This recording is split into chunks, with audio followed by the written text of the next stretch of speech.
All right, ladies and gentlemen, we're back with another one of these Onitar streams, the second ever. And we are indeed going to be working on some stuff today. So, a slight note for those watching live.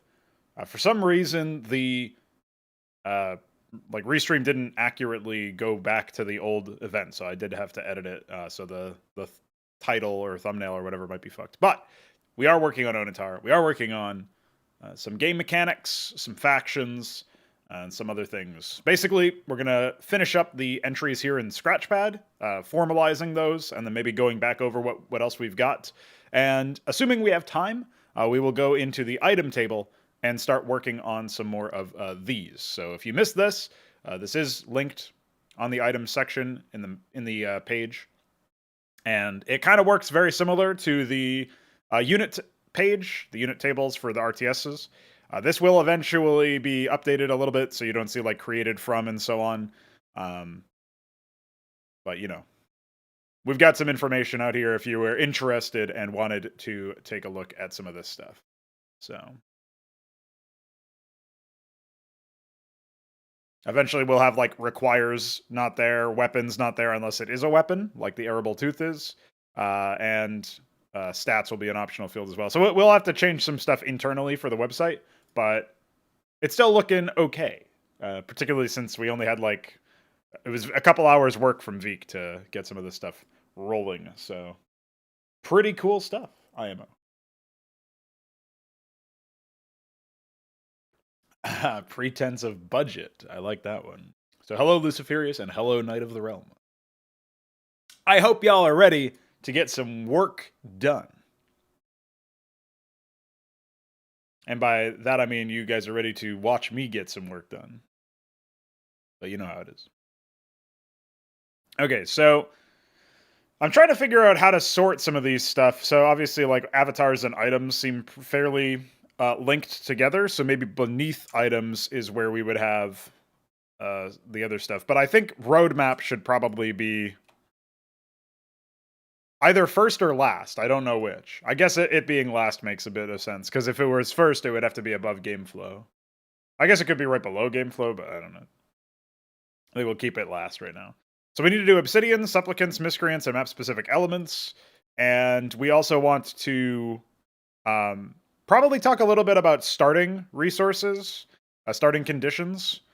And so that could be something that we document in the resources subsection of avatars. I actually think this section is complete for the items, at least to the point where, like, if I do make some changes, it would be minor. So we can remove the note that it's not yet complete. That doesn't mean it's fully, like, 100% complete, but you get the idea. You don't need to stress too much about that. So, yeah, let's do some work on the obsidians.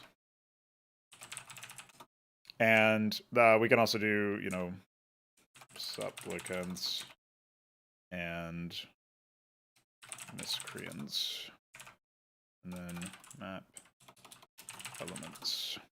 Okay, so we have all of these. We know that these are obsidians are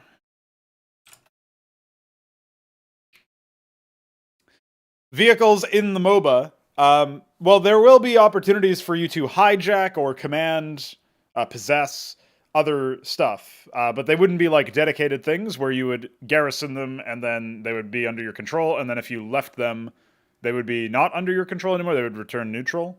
I suppose that could be something that maybe the architect class could, item class might be able to deploy vehicles for their team.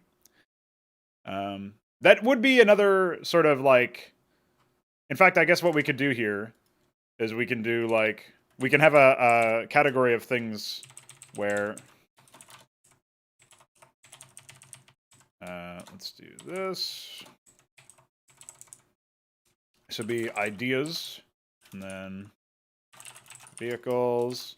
There was also another one that was, it was like economy injections, ways for avatars to provide economic boosts directly to their obsidian players. And then basically garrisonable units that return to become neutral when not piloted by an avatar. This is basically what I imagine your idea about vehicles is, Luciferius. So we will contend with these ideas a little bit later.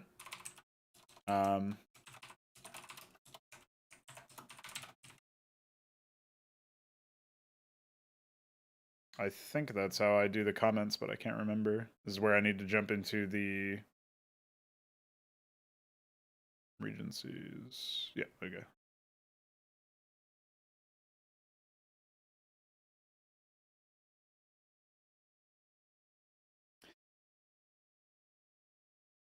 Yeah, in the sense that you're like swapping out core modules and having different weapons and stuff, it does kind of lend itself to a cyborg style thing.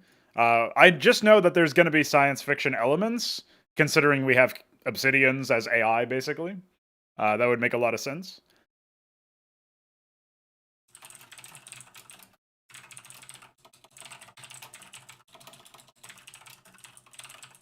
We can just say in monoliths, massive structures with powerful defensive capabilities.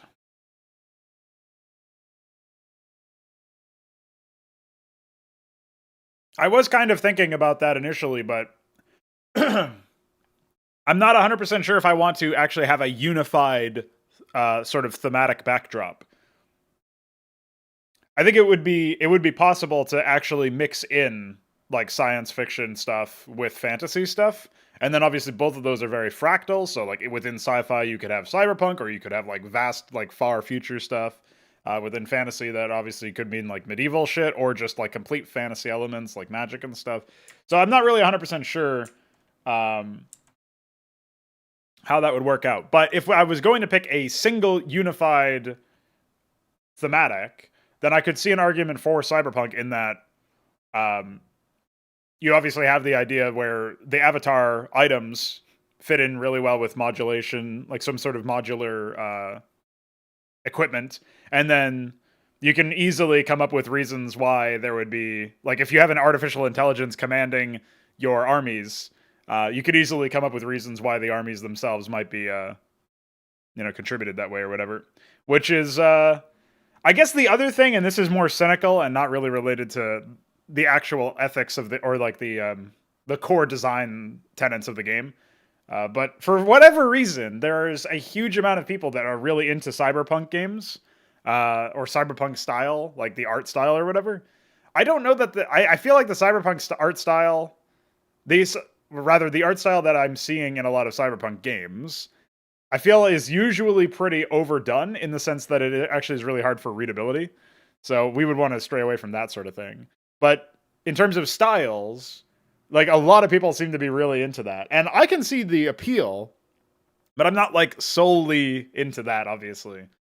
So I'm not sure, like I guess that would, like, if you're going to make a list of like reasons to reasons to go for a unified cyberpunk thematic. Like there's up here is like a easy explanation for avatar items. Fits in with Obsidian backdrop, corporate backed armies make sense for supplicants. Blah blah blah, and then like all the way down here is like easy to market a cyberpunk game. You know what I mean? Like, so it's there on the list, but it's not exactly like high up. You know what I mean? So that's just like a quick shot in the dark, basically.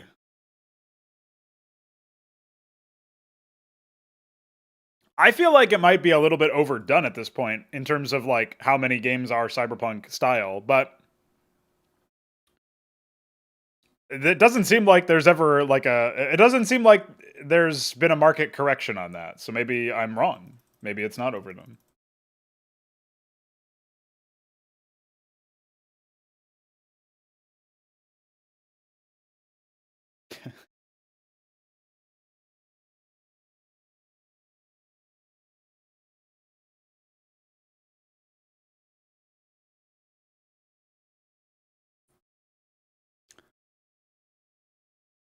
So I'll definitely keep it in mind anyway, because I have not settled on a specific aesthetic or unified theme or anything. So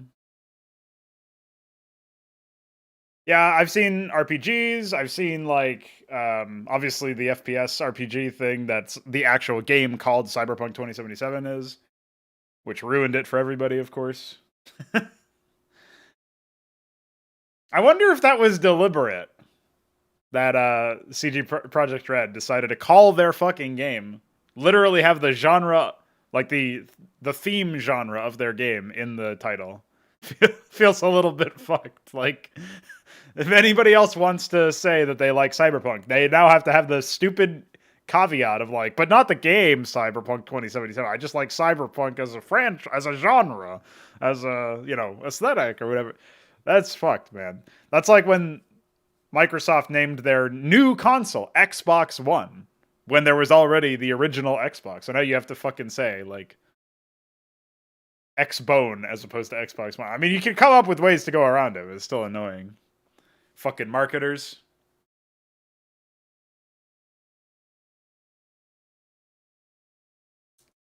All right. So,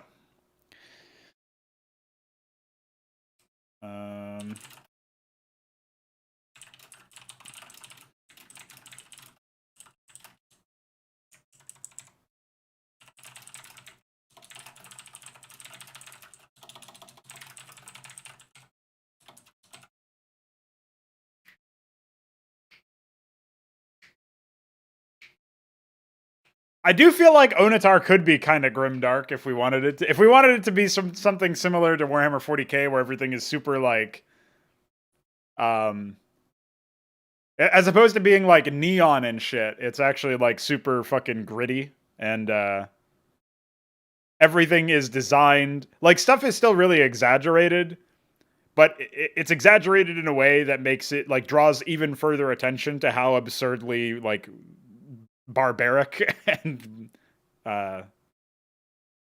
war focused the whole fucking universe is. Because I guess if I was trying, the other thing that I'm trying to do with Onitar, right, on a technical level, we're implementing a bunch of stuff that theoretically will eventually be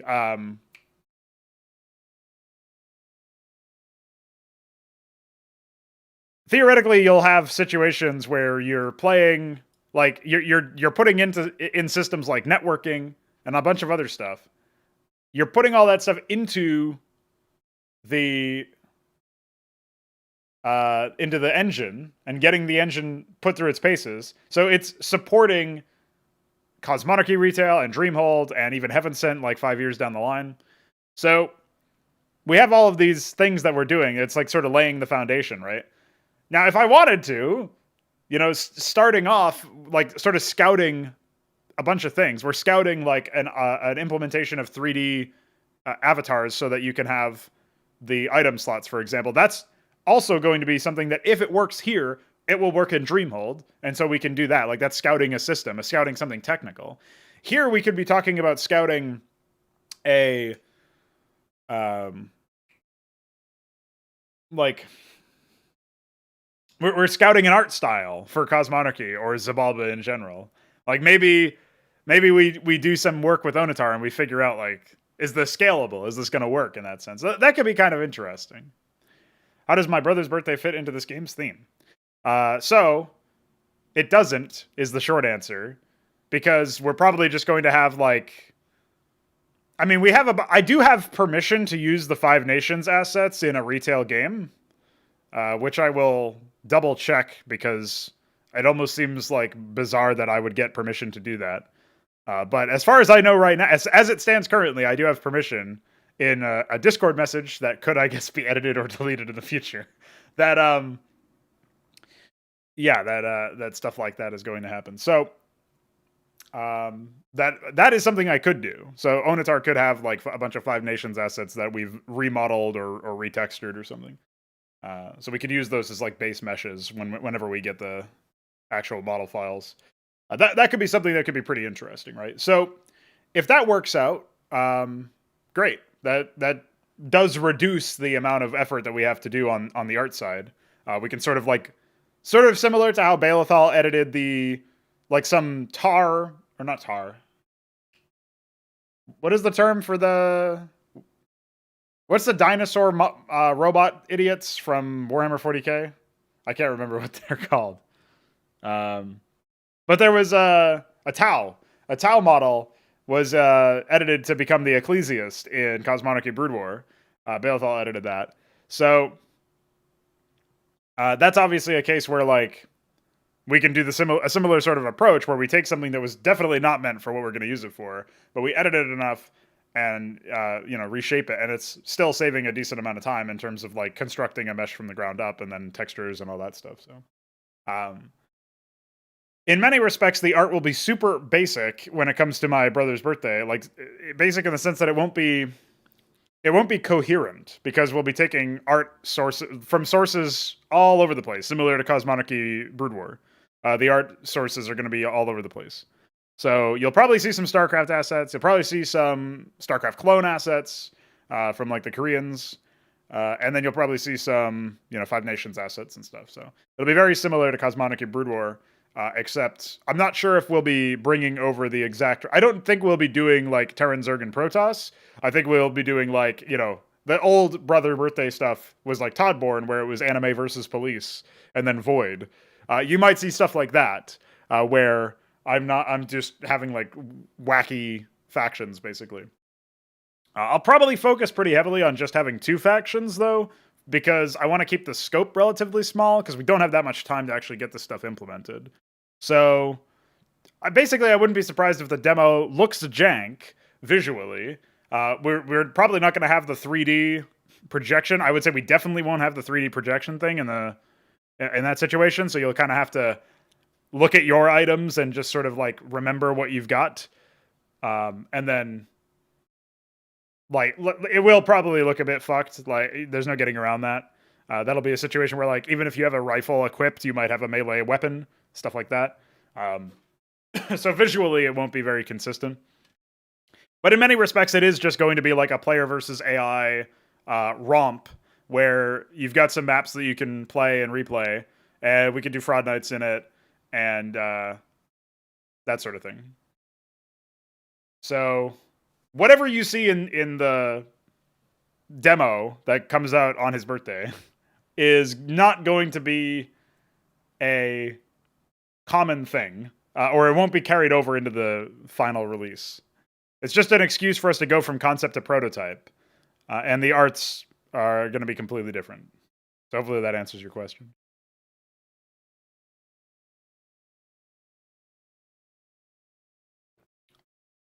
I'm not a massive fan of the neon in Cyberpunk either, Luciferius. I feel like the biggest problems with them is that they're a bit of an eye strain, and or an eyesore, and then that is going to be an issue. I don't think that they lend well to readability, because either they look kind of ugly, but they don't have, like, they have minimal screen effects, or they have, like, a ridiculous amount of post-processing, and then they're an eye strain. I guess they kind of help to establish the general aesthetic, but surely there are other ways to do that, is my thinking. Maybe there's a way to do them tastefully, but I haven't seen that done in games, at least. And in a movie, it doesn't matter as much, because, like, you're not meant to... As long as you can understand what's happening in the frame, then that's fine. But in a game, readability matters a lot more, because you could, like... Especially if it's a competitive game, but even just in general. So, like, you're grading off of different things.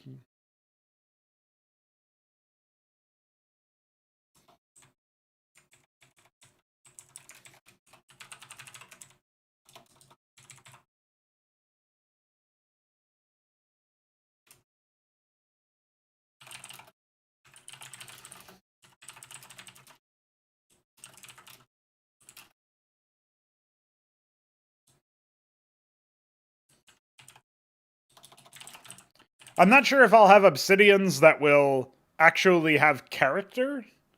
I think that would add some character to the game, interestingly enough. If you had an obsidian, like, that is an AI, but was somehow imbued with, like, again, we don't need to worry about it being too hard sci-fi or anything, right?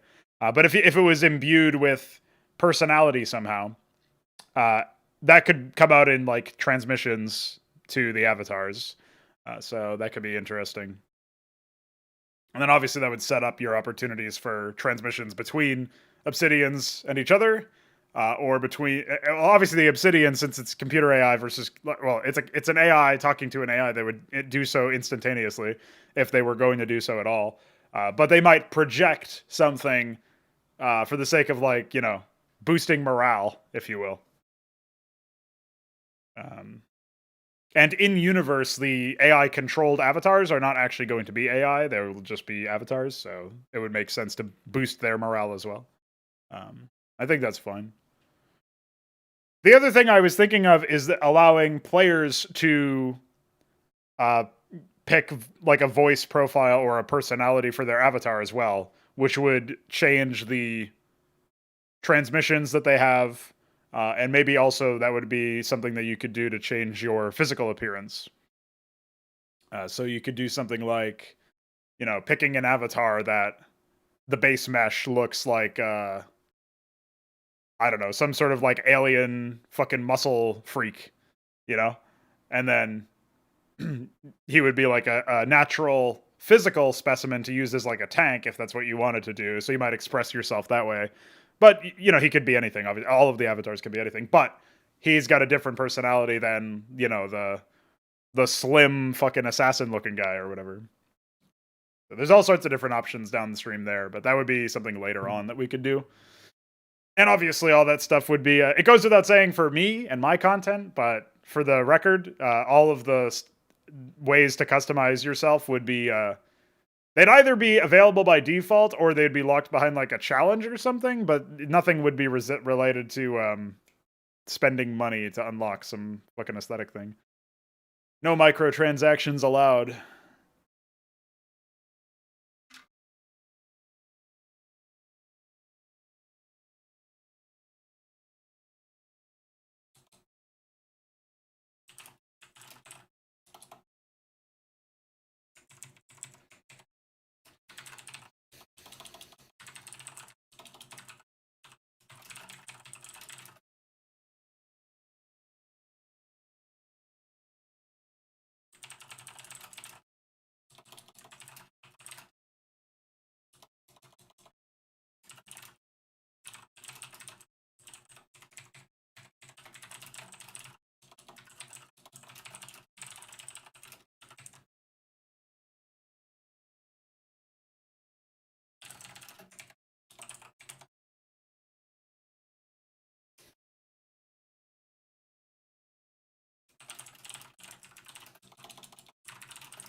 So eventually, I would probably write like a brief bio on all of the different Obsidian modules, which would basically give you like, say we're planning on having 4 factions, I think, but maybe that'll change.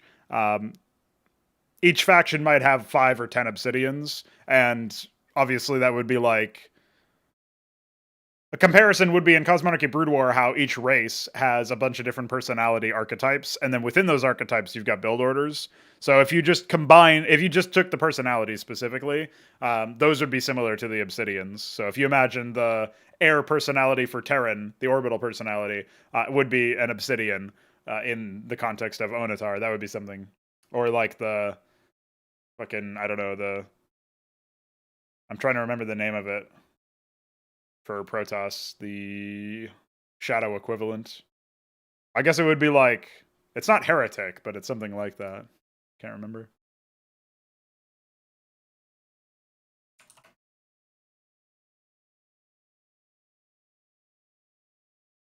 Profane.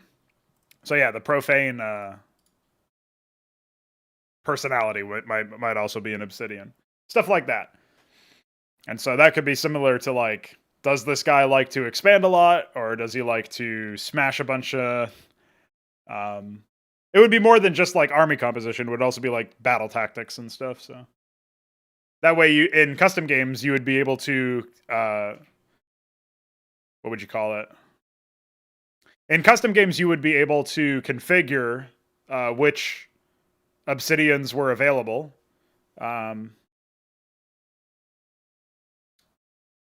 Or I guess what we would probably do is you would just, like, as a team, you would vote on obsidians. And if there was a tie between the votes, then you would just, it would randomly select, I guess. So I can write that in here as well.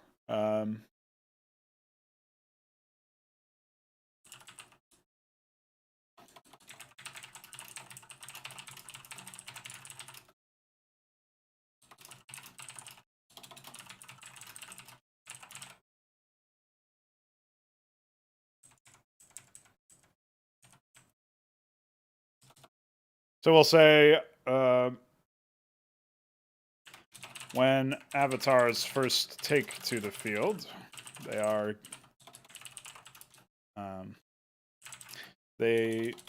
allowed to cast their vote on which obsidian module is activated.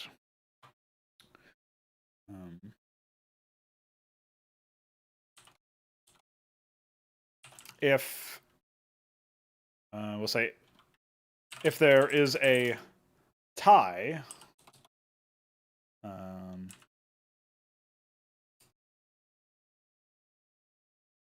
I guess we can just say the, you know, I'm trying to figure out how to word this without, I guess it doesn't matter if it sounds a bit jank, but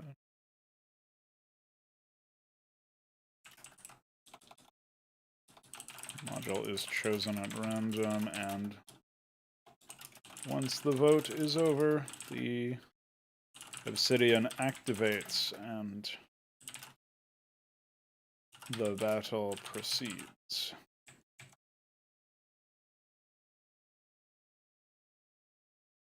All right, this is pretty good initial information.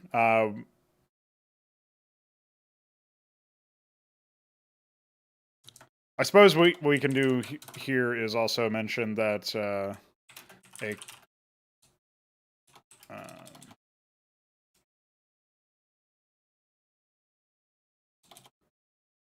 we'll say normally only one monolith is present at the beginning.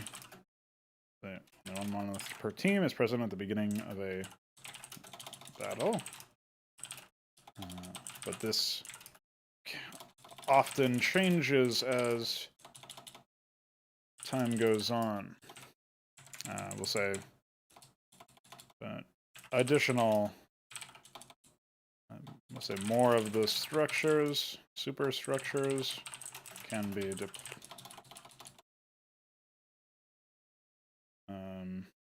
invested in. Often are deployed as time goes on.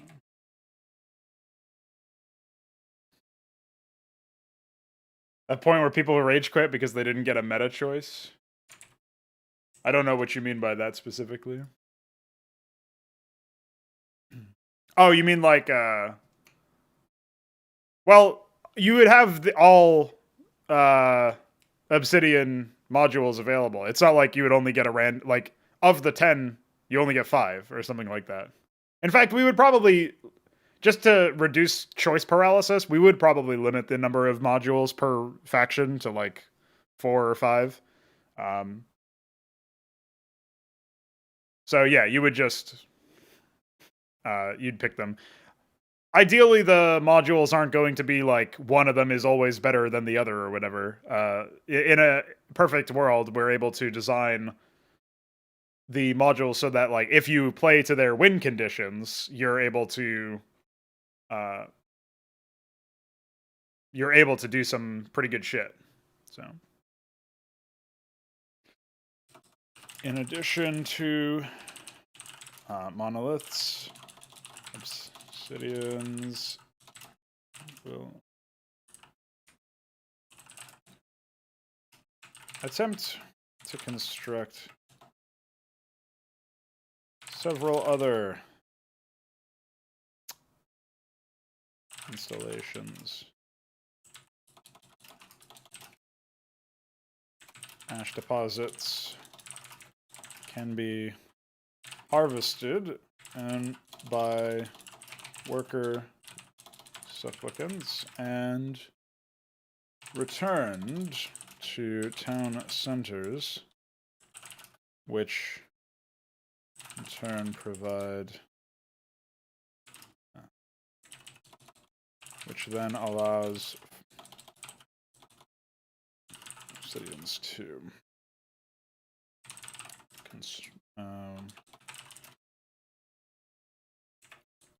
employ additional troop facilities. The more production, we'll say,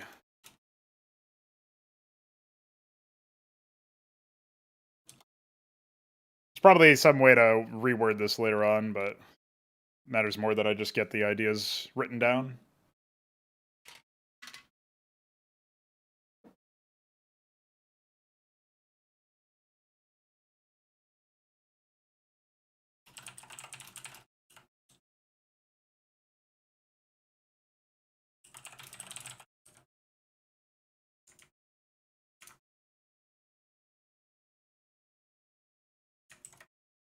Okay.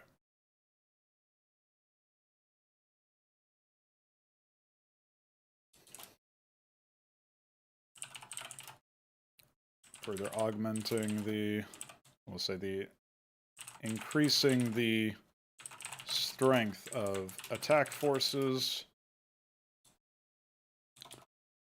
of that team's military.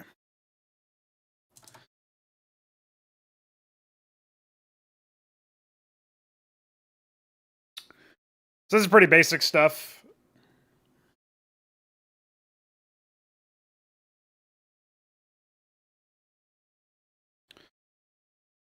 Outposts and defensive emplacements are also commonly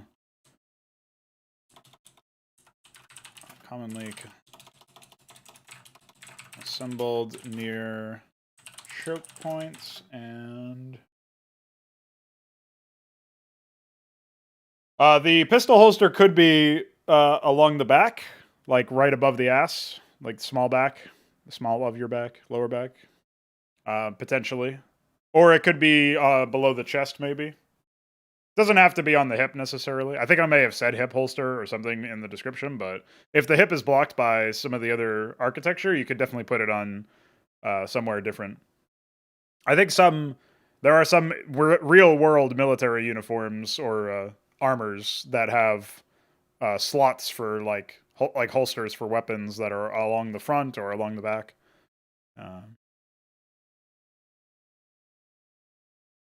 I know sometimes, I think it's the MP9 in CSGO. It's actually, it is attached to the front, I think, as opposed to being anywhere else.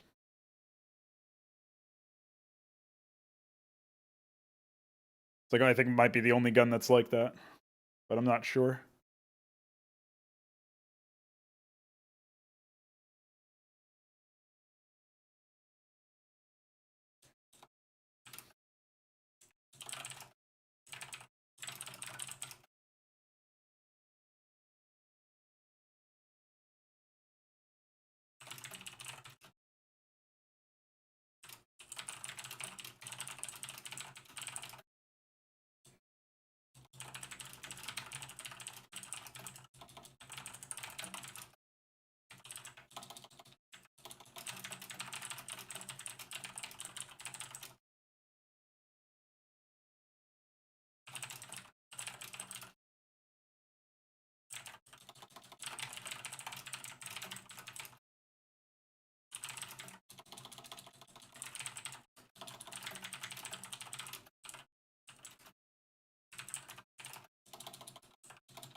Yeah, I think that would be the best best setup. If we get like one good mesh, we can do a lot with that. Because I imagine anyway, the first mesh would be like a placeholder thing. It would probably be a biped. I'm thinking, you know, obviously like so 2 legs there, 2 arms, you know, chest, head. Pretty basic stuff actually. Um, so yeah, I have a feeling that it wouldn't take that much. Like, what would you say? We'll probably have something super basic and simple, rigged up, but beyond that, I mean, I guess maybe since we have access to that fully rigged model from Balethal, we might just use that as the base avatar after making some changes to the textures and maybe some of the actual geometry as well. But that's something we'll think about later. I'm thinking in terms of like what can we implement right now that we have like full control of over animating. And Balethal would probably be able to do some animations for it. Like we could drop the gun that's on it and make it so that it has like animations for holding a two-handed weapon. Well, so many different two-handed weapons. There's like a two-handed sword, and then being able to swing that. But then there's the two-handed like rifle or cannon or something, like a handheld cannon or something. So there'd be all sorts of different things. But yeah, what I'll do is I will write down some. I've been saying this for a while, but I'll actually write down some visual concepts. Let me put it on my calendar so I don't forget.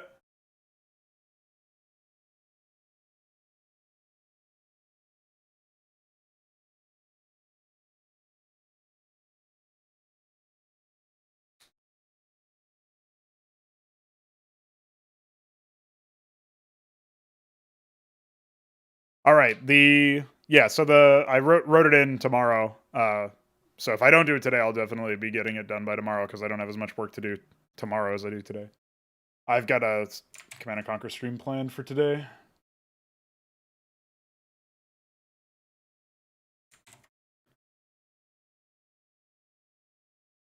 Well, it's just rendered at a small distance, like with the camera being far away. So I don't think that would be a concern. It was like that model and its textures were originally designed to be like a wallpaper, so I'm pretty sure it was higher res than we actually needed it to be. And I don't think we changed massive amounts of that. And by we, I of course mean Balethal, because he did all the work.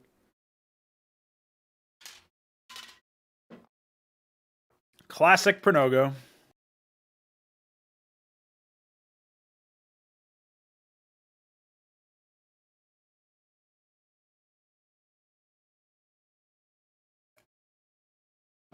But I can ask Balethal for more specifics. I actually have the Blender file lying around somewhere, but I'm writing, allegedly.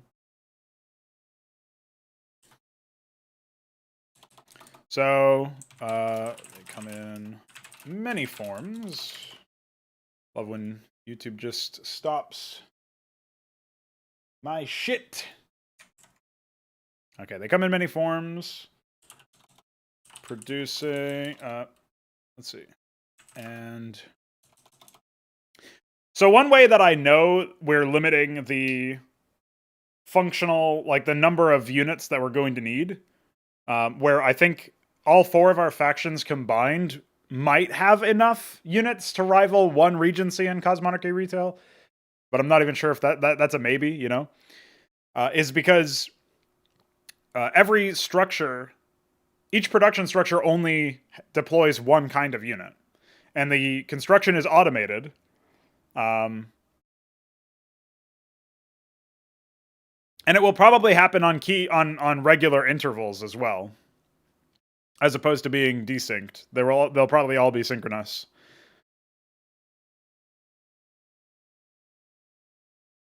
So I guess we'll have to note that here. So we have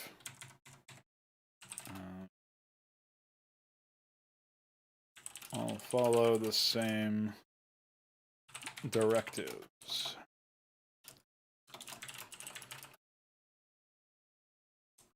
And seek to fulfill. I'll say most follow the same directives. Seek to fulfill.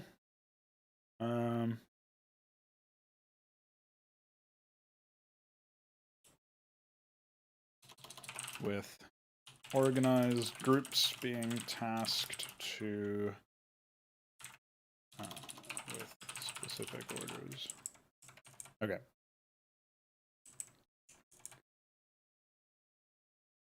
So we'll say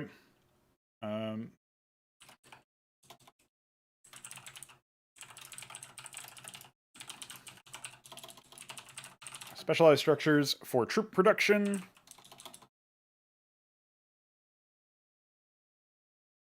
Prepare individual supplicants for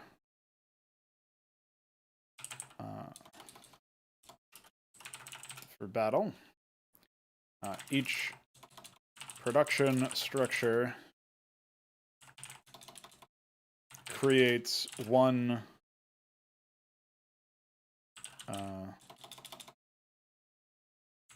supplicant. I'm not sure if each one will do one. Like, some of them might have two or might get upgraded or something. So I guess we'll just say each production structure creates a specific type of supplicant. And new supplicants are trained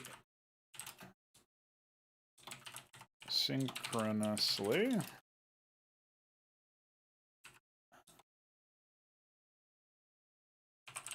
with entire waves of soldiers being emerging from their training facilities simultaneously. We'll say at once. I guess we can just say with each wave of soldiers emerging from their training facilities at once.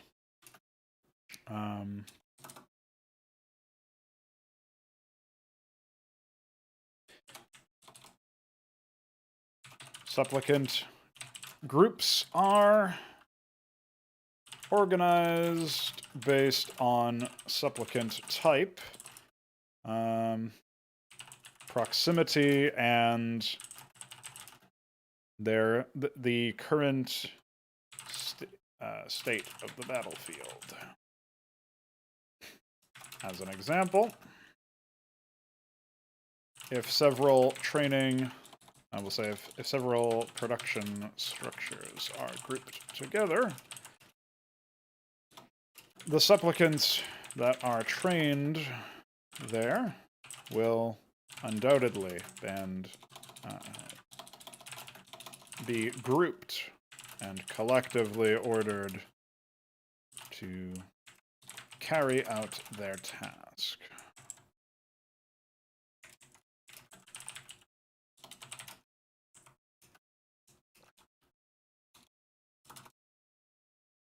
Obsidians will order supplicants to... Obsidians will always order supplicants to defend nearby infrastructure should it be under attack. If there are no enemy threats in the immediate vicinity, however, supplicants will be given assault orders, and that target nearby, we'll say target high value enemies. Target the enemy's high value strongholds, I guess, and outposts. Only in grave situations, such as a concerted assault on a monolith, will all supplicants be summoned to defend. regardless of their location. I guess we'll say initial. Okay, that's pretty solid, I think, as far as a game plan goes for supplicants. The other thing that I wanted to do was like talk about supplicant traits. So some supplicants are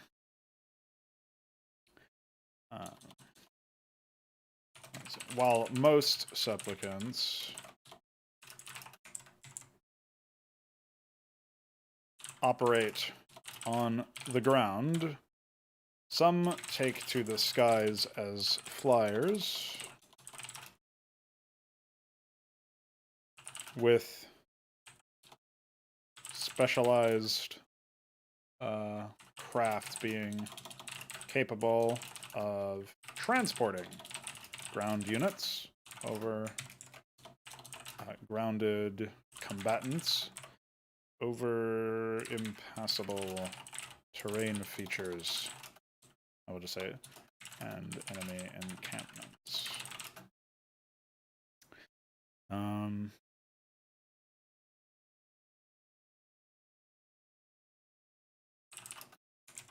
Directly into enemy encampments. The more nimble craft is the more likely it will be given harassment orders, which generally involve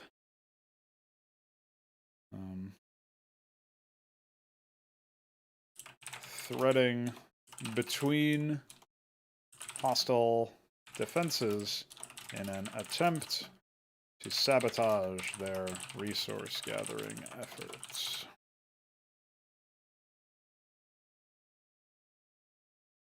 I guess the other thing, so we could then sum up order types, basically.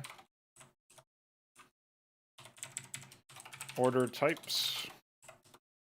So we would do defense. Then we would do assault. Then we would do harass.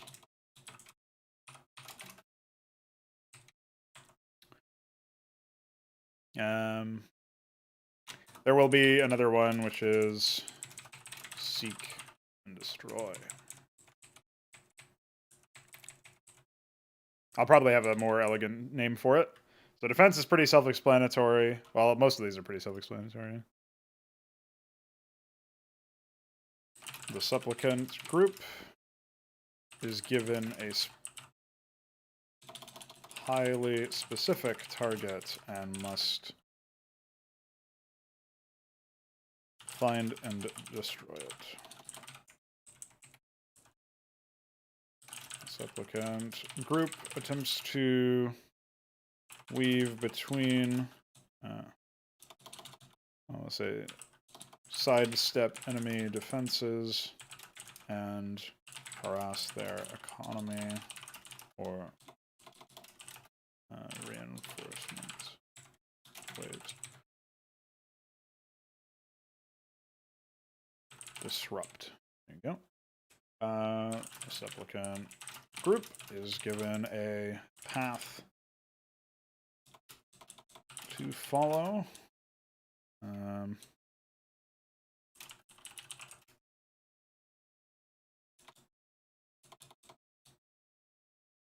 Given a target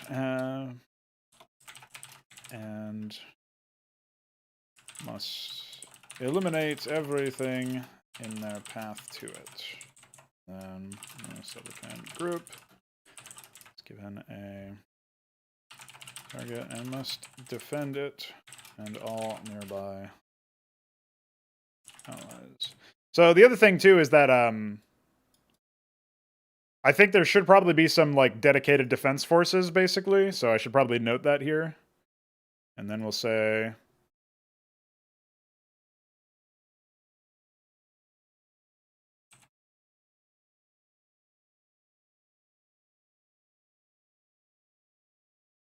and nearby,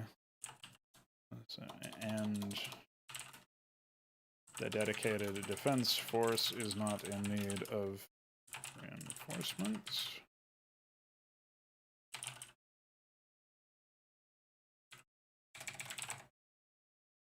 So I guess I'll hint at it there, but we can also have something like...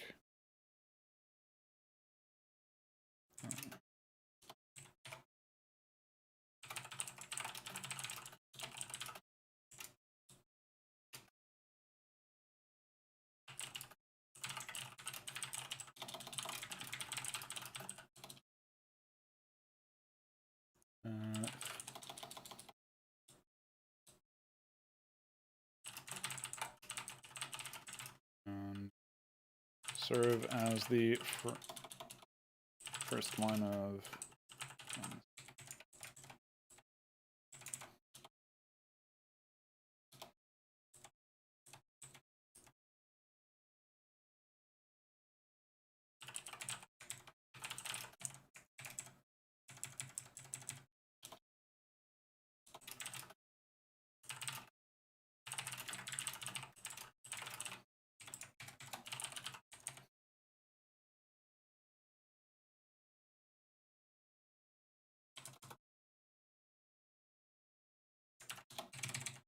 So we talk about defense, then we can talk about assault, and then we also talked about harassment earlier over here. I guess we can move this down, actually. Nimble flyers are often used for harassment and scouting purposes. So I guess we can also have scouting added to this list. Scout, supplicant group. When I target, I must... We scout must gather information along its path to it.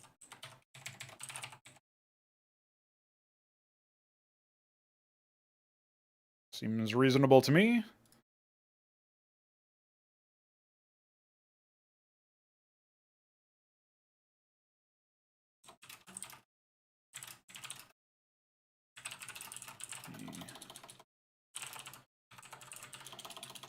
More dedicated groups.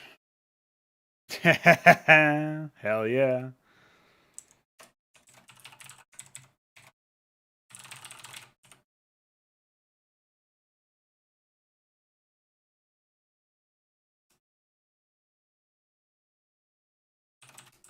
In extreme cases, supplicant groups of high, we'll say,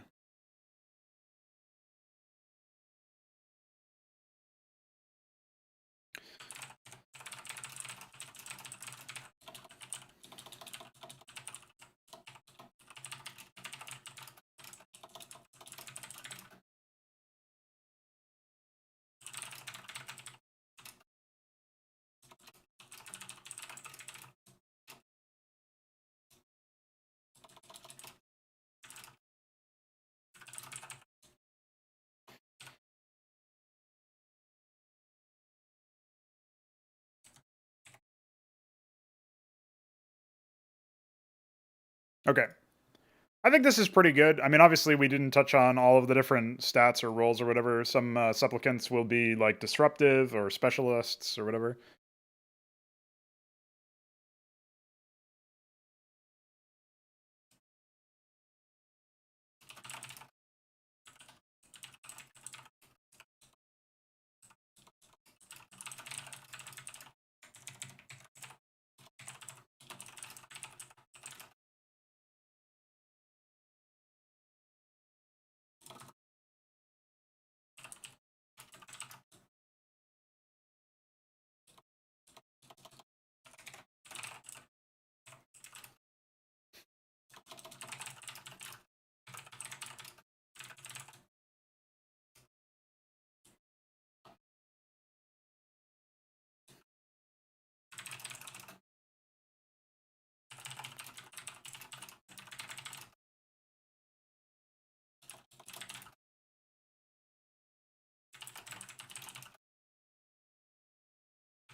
Okay.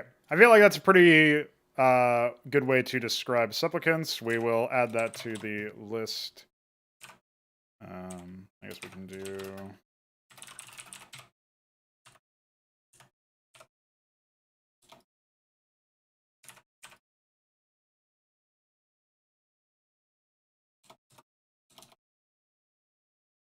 Let's do...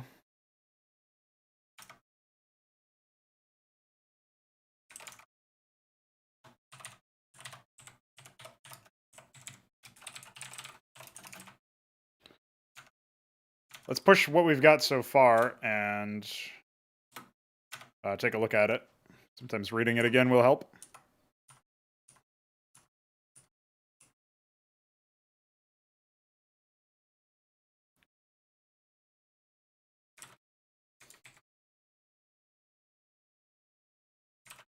Yeah, that Blizzard news is pretty ridiculous, to be honest. I mean, I didn't think that they would be... I know some people are like, oh, it's Blizzard. Why would you expect anything different? But, like... I thought they were just incompetent. I didn't think that they were, like, an evil, malevolent force in the world, bringing about suffering. They brought about my suffering with their shit products. And they certainly did contribute to the downfall of the video game industry. But the idea that they were that fucked to the core, to their very core, that's fucked. That's not something you want. Ridiculous. So, yeah, obviously, for shame, disavow, blah, blah, blah. Gross. Anyhow, I will take this opportunity to use the bathroom and get some more water. I'll be back in, say, 5 minutes. See you then.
Hi.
So miscreants to me feel like another sort of shot at upstarts in a kind of way, except they won't be very likely to attack. I think they'll mostly be stationary in the sense that they'll be opt-in. You'll opt into engagements with them, and it will take some time. Like, they will be competent in the context of defending, and they will try to strengthen their positions and make sure that they, make use of whatever they have. Um, so yeah, I think that'll be interesting anyway. But obviously, they're kind of like Onitar's version of the jungle in League and Dota. I forget what it's called in Dota. I think it's just still called jungle, but I could be wrong about that.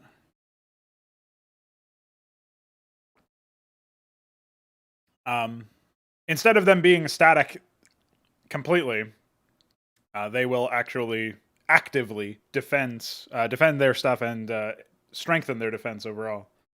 Oh.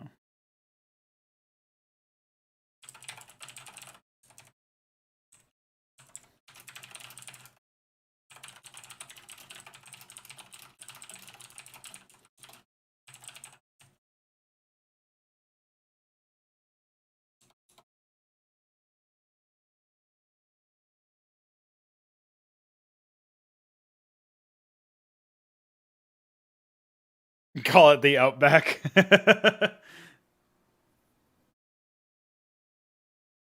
Yeah, I don't know what we would call it. I figure it'll be very map specific, right? So this is where we can kind of do map specific elements at the same time. So we can do like um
ash deposits.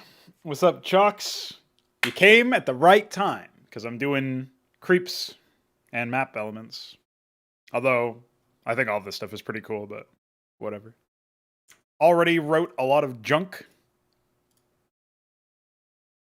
How you doing, man?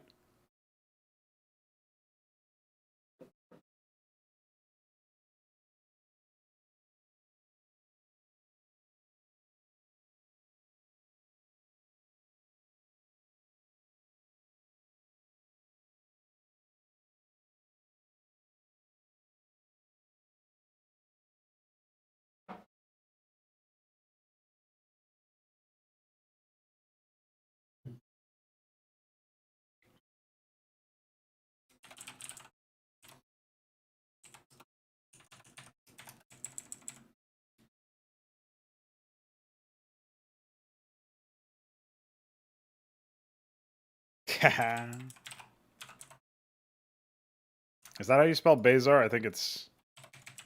There you go. ABC. I didn't even do that intentionally, I swear.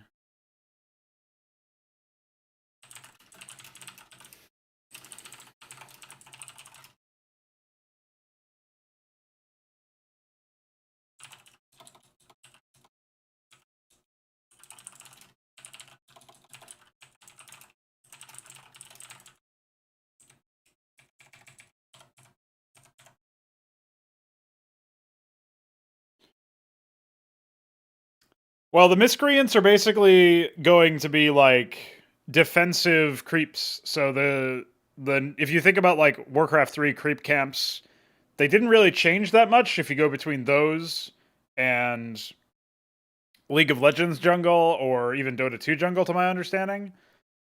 What I want to do is make it so that the miscreants, the neutrals, start off in a position of some power, and if you leave them there and don't attack them and don't provoke them, they will strengthen over time, which is going to make them harder for you to gain the things that they have taken control of. So I think all of these map elements will initially be guarded by miscreant groups, and specifically the ones that are like ash deposits. Those ones will probably be where their strongholds are, if you will, or their outposts. And maybe there are some that are like super deep in the middle of the map that aren't guarded by miscreants initially, but the miscreants actually expand there. You could see something like that maybe happening. So the idea is that the longer you don't, like these things will not really be aggressive in the sense that they're not going to attack you in an organized fashion, but they will defend their own territory and maybe try to reclaim it. I'm not sure about that. I think it might be a bit more binary at the end of the day just for simplicity's sake. But yeah, the idea is that you'll basically have... yeah, so every unit drops a trophy, a supplicant or a miscreant. They all drop trophies, and you can sell... Well, not I guess not every single one. But the idea is that if you... Maybe it will be every single one. I'm not really sure. But the idea is that if you pick up the trophies, right, you can sell them for ash. And so you'll all automatically be getting, like, if you have more trophies equals more ash, but the higher level trophies are going to give you even more ash than the lower level ones. And then, yeah, some supplicants and some miscreants will also carry around items that they themselves will be using that you can benefit from if you want to. So it could be a more strategic element. The ones that are covering ash deposits in particular are a little bit difficult to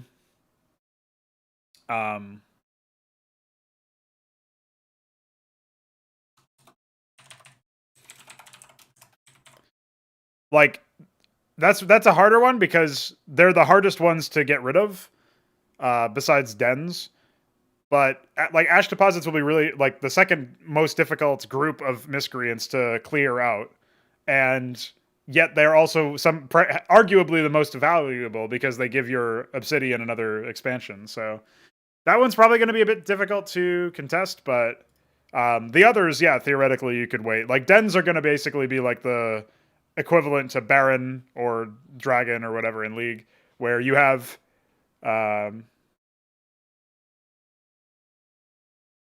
yeah, you have like a bunch of epic opportunities.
Okay.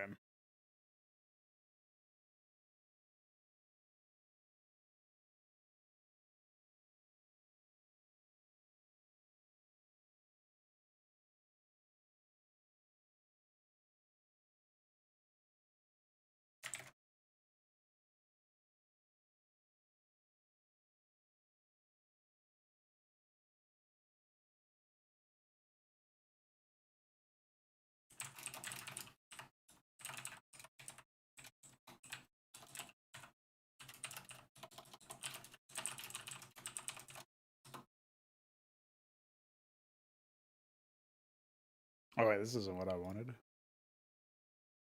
I'm to get rid of this. Next.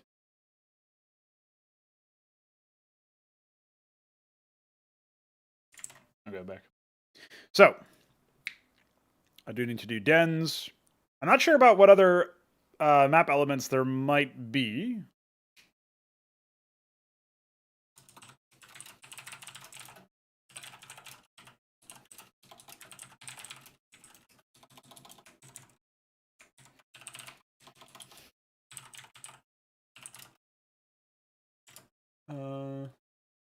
Objects initially guarded by miscreants.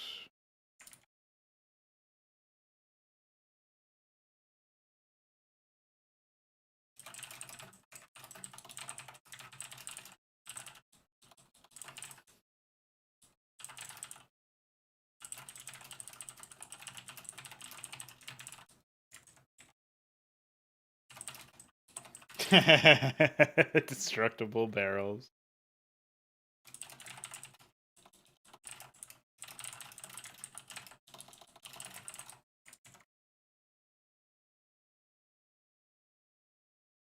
I never got destructible barrels. The last Command and Conquer 3 stream I did had a fuck ton of them. And they were just like, the enemies just, they only exist in micro missions. And the enemies just like walk into them and wait for you to blow them up. It's like the most farcical thing.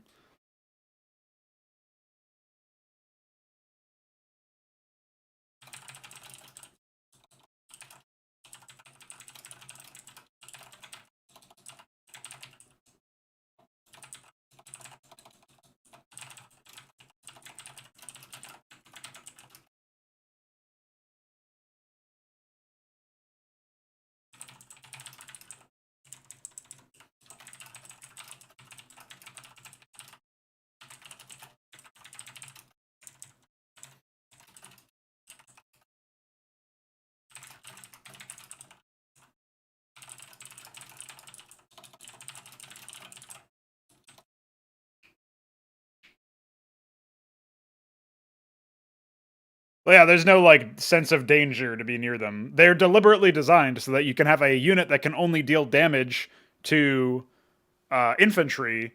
You have the ability to blow up vehicles using these and structures using these barrels. That's the only reason they exist, is because they give you one unit that can only attack infantry for meaningful damage and expect you to blow up vehicles with these barrels. Pretty dumb. Almost like hard counters shouldn't be a thing. Huh. Crazy.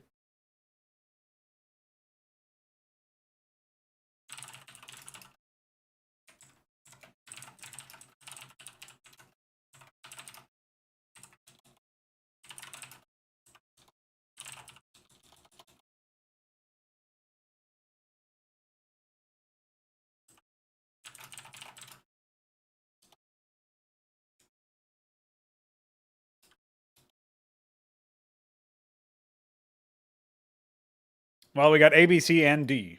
That might be everything. Not sure.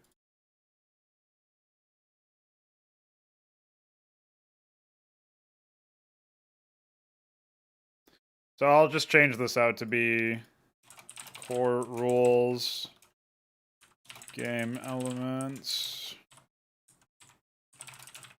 Item classes is fine. So now we need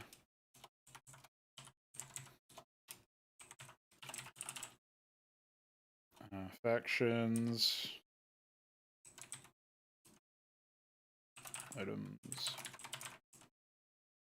So these two are going to be the longest things, considering the...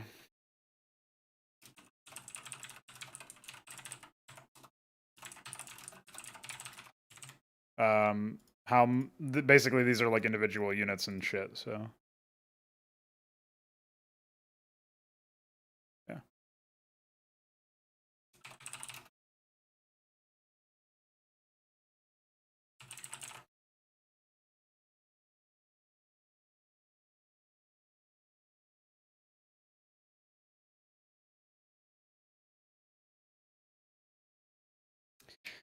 All right, so we know that miscreants get more powerful the longer they endure.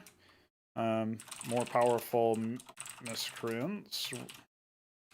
We'll say just like supplicants. The more powerful a miscreant is, the more valuable its trophy. Miscreants can also be the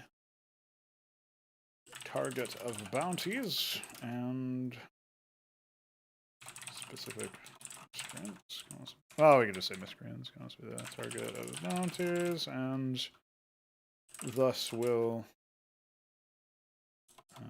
serve as pervasive as a kind of resource unto themselves for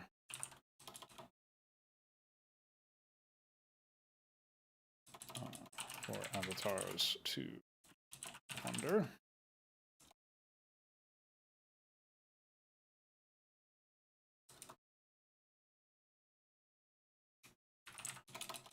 Bands of miscreants will attempt to defend high-value objects, we'll say, locations on the map in any battleground. I try to make my descriptions a little bit more in-universe rather than, like, I haven't used the word unit in the entire description here for anything, as an example. It's probably not that important, but when I read it like this, it keeps me in the nomenclature of the actual game, like of the game world, as opposed to the... Somehow it's important to me to have immersion when reading game design documentation. It probably makes it a little bit wordier than it could be, but whatever.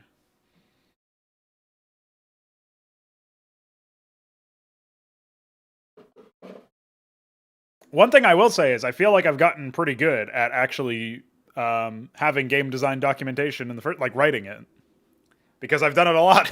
I did it for Dreamhold a little bit, Cosmonarchy a lot, Xibalba obviously the whole fucking setting, and now Onitar. So, plus I guess I had the initial game design documentation I did was probably like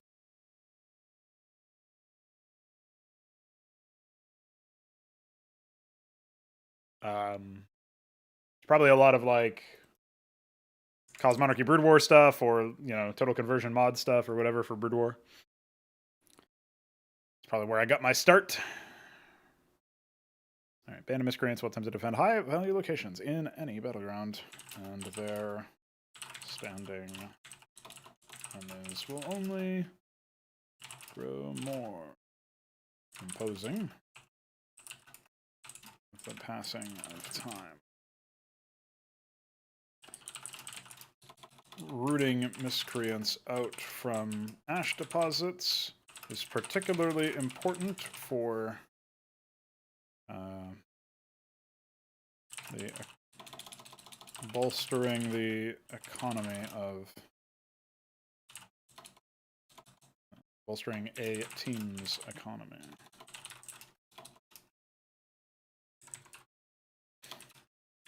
And conquering miscreant dens will yield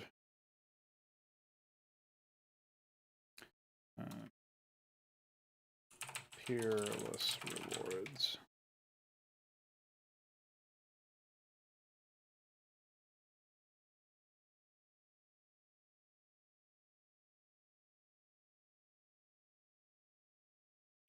Yeah, 50 text files in a folder, yeah.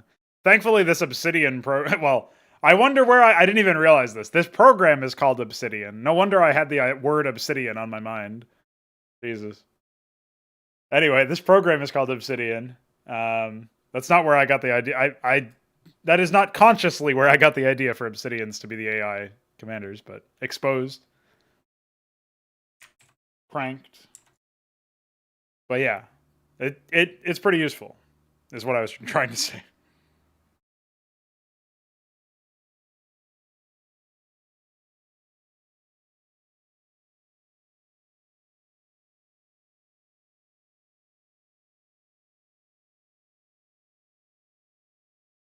I'm reading something Fagudo posted. The team uses feedback from real players in their gaming community as their development compass. This includes engaging their fanbase with a subreddit, where they post topics with every other month about design decisions, along with a newsletter and YouTube channel. At the end of the discussion period, they write up a summation of what they saw in the comments and some of their own thoughts about what they'll build moving forward. A truly collaborative approach to game development. Oh, this is Frost Giant, okay. Yeah, that's pretty unfortunate.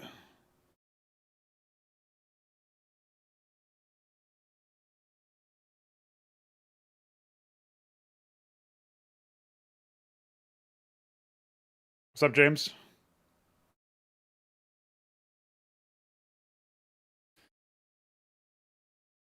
I don't understand why fans think it's a good thing that a development firm that says they want to reinvent and make RTS games great again, like, if their goal is to bring back the RTS genre, then they should have their own ideas and have enough conviction based on their experience within the industry of video game creation to be able to stick to those ideas and explain why they are right. They're supposed to be the experts, but instead they're crowdsourcing all of their ideas. Like, what if I just came to you guys and said, you know, I've played at a lot of MOBAs, I've spent a lot of time in them, I've played at a high level, competitively, within MOBAs, you know, got to like the top 0.01% of players in my particular region, for whatever that's worth. Spoiler, not much, but better than all of my friends. So I seem to be the person who is most qualified from personal experience, ladder success, and game design history to talk about what is wrong with the current model of MOBAs and what I think could be improved and where we can be different with our own game. What if I said all of that and then said, not only am I going to deliver a different experience and make MOBAs great again, or whatever the corollary would be, I'm also going to tell you to tell me what to do. It's all my idea, guys, but it's all your idea too. We're collaborators. Disaster. Supercuts of reviews and criticisms of the latest games. I would have to actually play the latest games, unfortunately. And I don't have the money to buy them, so. Clip and Shep.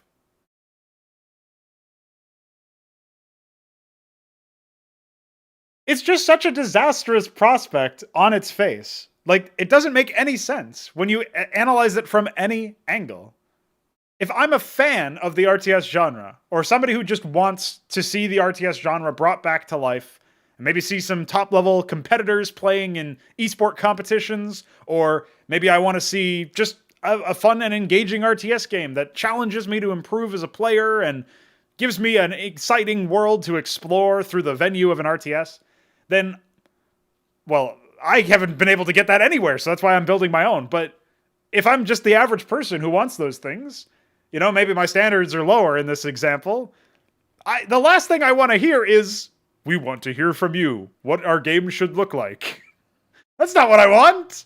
I don't want to be the one responsible for telling you how to make your game, especially when I know there's like 1,000 other people who are just like me in terms of their presumed inexperience in game design, saying their own ridiculous shit about, like, you should add heroes, make sure to have micro missions, whatever the fuck. Like, you can't get something cogent and consistent out of literally crowdsourcing your game to fucking Reddit, of all places. But anywhere. It doesn't matter where it's from. If they have their own VIP Discord where people who donate to them $50 on PayPiggy will get a special treatment and you can tell them your ideas, that's still a bad idea. You're just biasing it towards brain dead fans who happen to have money. Like, you are supposed to be the experts, Frost Giant Studios. You guys are supposed to be the ones who know what to do. This is literally your whole fucking mission statement. What you went on the Pylon show and all these other talk shows and like spread across the whole press offensive is, we're from Blizzard. We know what's going on. Well, listen, if I need somebody to touch me inappropriately at work, I know who to call. But I don't need you to say that you have all this experience and then say, by the way, Reddit, tell us what to do, because we don't know. What is the subtext there? We're not confident enough in our own ideas from our years of industry experience to make a game and be confident that it's good and will sell copies because it's good, right? That's the conceit all these developers try to say, is if it's a game sold well, then it must be good. Jesus Christ. Like, you're not confident enough in your own ideas from years of experience. I have no experience and I'm confident. I don't let somebody tell me, don't make 20 races. Like, no, I'm confident. Maybe it'll come out that I'm an idiot and I overlooked something. But let's find out. Let's not fucking corrupt the essence of the game by kowtowing to a bunch of people on social media. Jesus. No faith. No faith in yourselves. Zero confidence. So in short, get them out of here. Subscribe to the No Frauds Club YouTube channel. We have 4 subscribers and no content, but that'll change.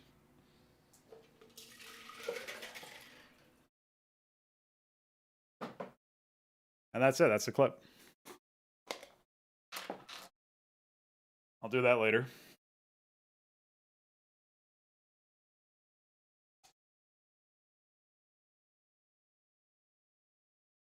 I don't even know if Fagudo was watching or listening, but you know what? He helped create a clip by linking something stupid. Thanks.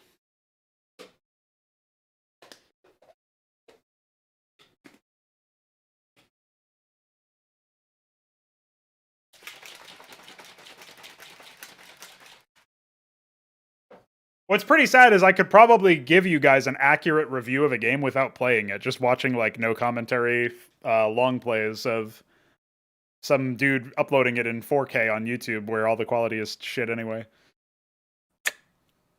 Could probably tell you what you need to do, or whether or not it's something good. Because that's what I would do if I was like trying to figure out my own investment anyway. Like, is this game worth the $40 price tag? Let's watch a video on YouTube or some other place. Spoiler, never worth that.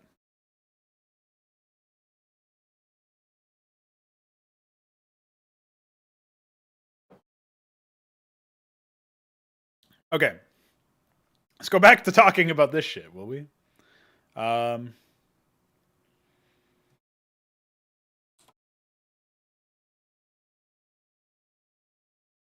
think this is actually all we need right now. We might want to describe their reinforcement behavior a bit more somewhere. Let's see.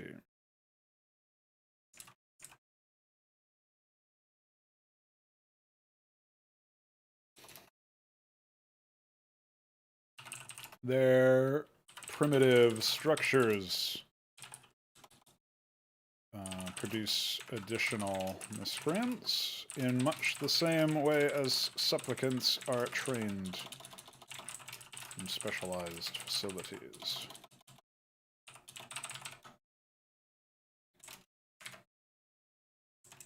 At regular intervals. There you go. Okay, I think that's all we need. Oh, I did want to add a note about trophies and stuff for supplicants.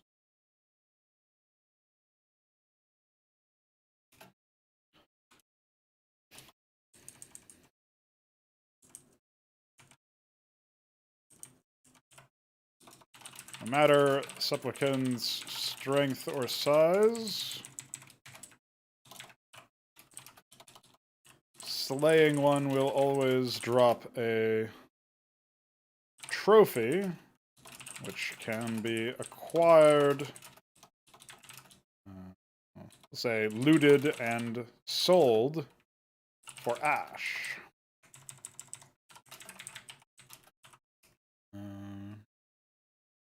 More formidable supplicants will drop more valuable trophies, and some specialist supplicants will even provide items upon death. There you go. That was the only note that I needed to add there. We should probably at some point go through and document the specific Obsidian personalities, but that's not that big of a deal, I don't think. So let's push this shit.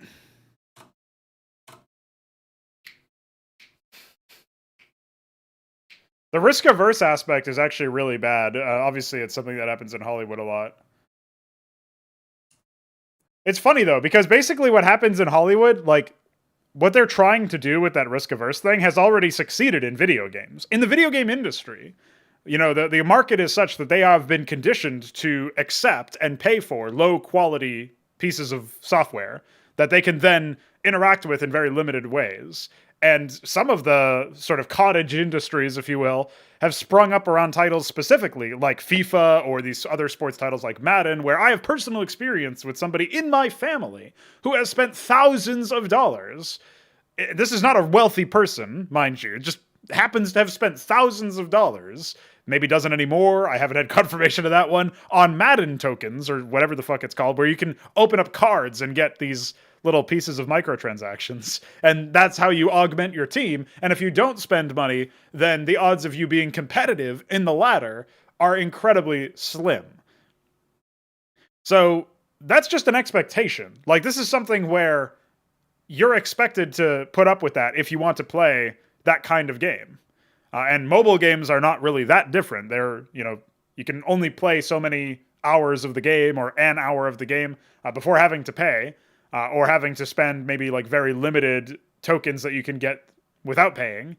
And that's just how it works, right? Like, there's so much content out there if you want to know how the aggressive monetization of mobile games works. But it's been filtering into PC and console games pretty frequently. And the idea that we're safe from it, I mean, Genshin Impact is a classic example of it being something that infected PC gaming, if you will. But it's not the only example. It's just one of the more popular ones these days. Fortnite, ridiculous monetization. Obviously quite profitable. But that's PC and mobile, you know? Did this family member seek help? No. I think they got tired of doing it 2 or 3 games down the line. But the fact that they spent over $1,000 on any game, forget about which specific game it is, embarrassing.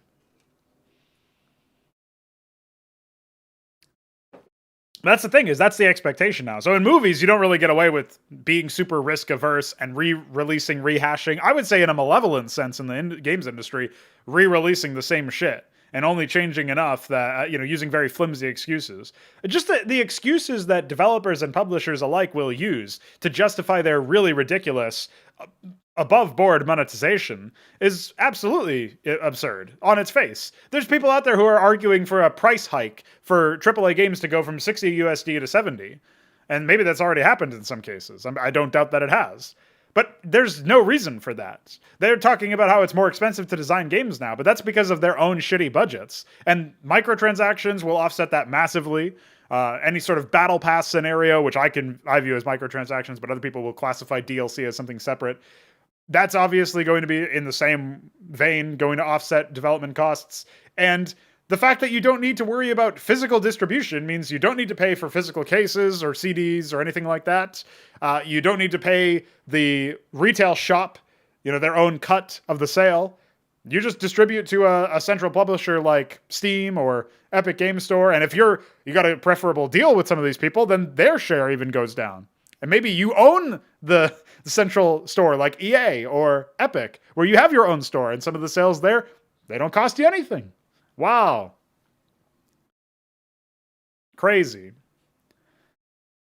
Yeah, and remasters is another good point. They're all shit. They're all so low effort. And the GTA one that came out recently is just another in a laundry list of horrible remasters full of broken promises. And that one's a little bit more insidious because, sort of similar to how Warcraft 3's remaster disabled play from the original version of the game, and now you have to like go through some weird, I think, piracy fueled method of actually installing the game if you wanted to play on the older versions. A similar thing happened where mods that did some of the things that the GTA remasters wanted to do, allegedly, and then obviously failed at delivering on, have been DMCA'd and taken down so that, there's no competing product, if you will, for the GTA remaster. So mods died, so a shitty remaster could do a worse job, or in some cases, no job, of doing what those mods did. One of the mods was even a fucking save file, which is even more embarrassing, because it's not even a mod. It's literally just somebody grinded and then passed the save file around. So this kind of stuff is just embarrassing.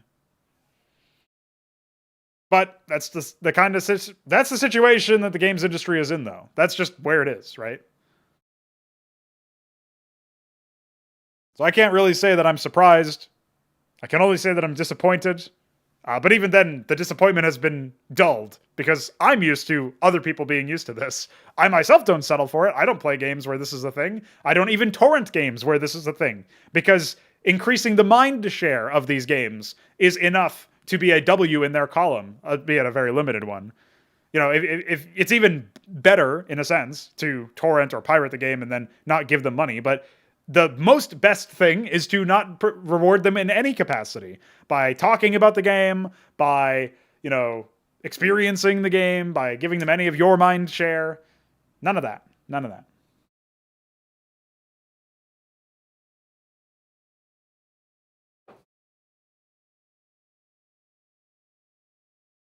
Anyway, I think we've done it. Let's do some items.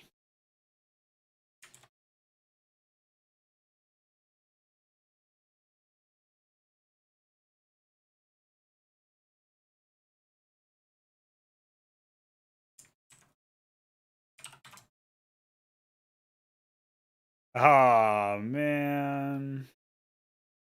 It is real. Okay.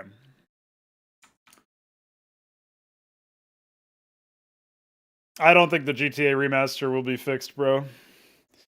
Who would even want to? If I was in that community, I would be petitioning for us to just completely ignore it and go back to modding the old games. But that's kind of neither here nor there. Again, why would you support these like shit practices by having a copy illegitimately received or legitimately purchased? Why would you do that at all? Why would that be a thing that you would do? I don't understand it. Like, it's a shit product. And the way that it has come up has just been embarrassing and condemnable. Like, on an ethical level. Get it out. Okay. So,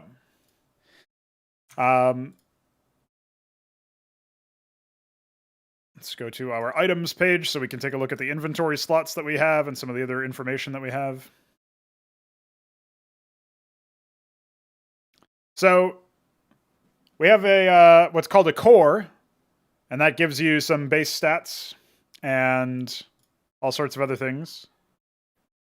Some abilities, or an ability, a passive.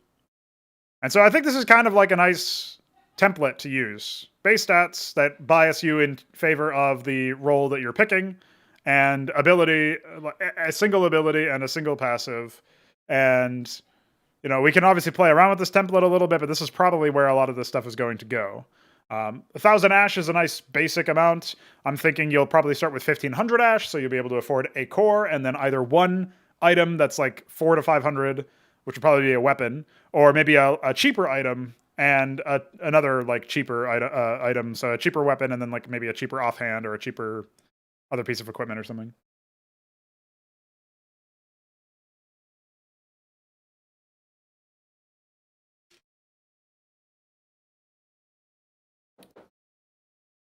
Well, the bloated system requirements is just because nobody knows how to publish or nobody knows how to program. I care about those, even though I have a pretty reasonable system, because I know that not everybody does. And I want as many people as possible to be able to play my products, assuming they've paid for it, right? Although even if they haven't, it's not like I can do anything about that. So I'm not going to put in fucking DRM that's just going to harm the end users, the paying user experience.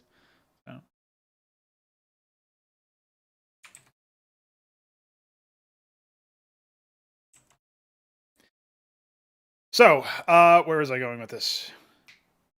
Yeah, it's obviously something that you would like to hear more about and you would like people to care about, but it just, at the end of the day, like, nobody does, it feels like. So I get you, man. I understand what you're saying when you say like it gets ignored oftentimes. It's at the core of literally everything I do, you know?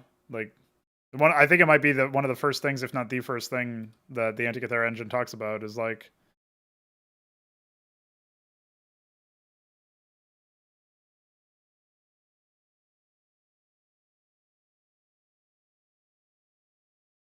performance above all else is one of like the feature sets that I've put here.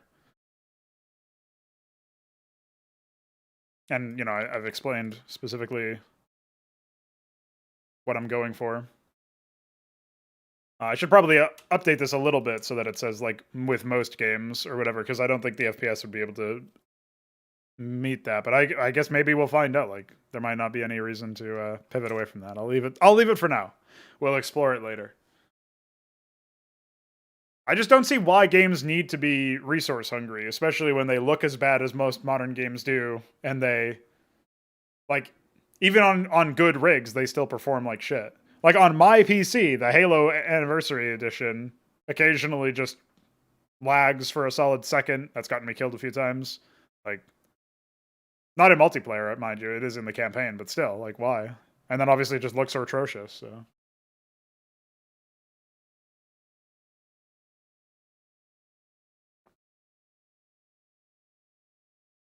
And then the file sizes are ridiculous as well, so. I know some things can't be optimized past a certain point, like texture sizes or whatever. Even then, I'm kind of dubious. I feel like it would be possible, and just a lot of people don't do it. But it is pretty annoying.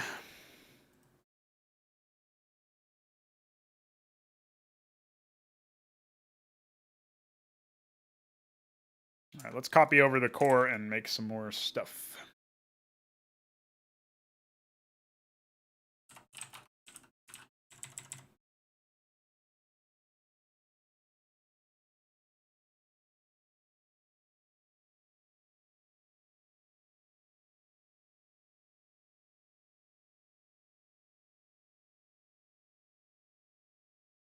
So, Rival is specifically meant to target a, specific enemies or whatever. I was thinking one of them would probably focus a little bit more on like sustained damage, because the Rival core doesn't bias you towards sustained damage or burst damage. I guess it slightly biases you towards like higher attack speed with the serrated fixation passive, but the bigger bias there is the blade weapon type. So I think the next one will probably be more of a gunslinger type thing.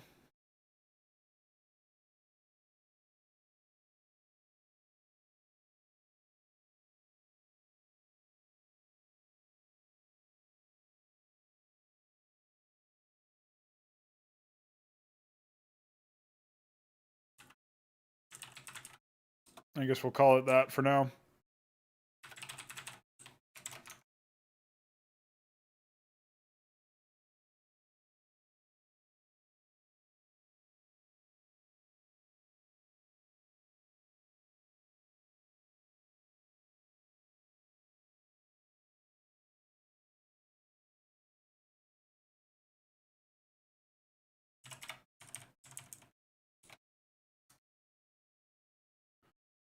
Marksman will probably be more on the side of like, let's do suborder 1 for revival. Marksman will probably be the more default.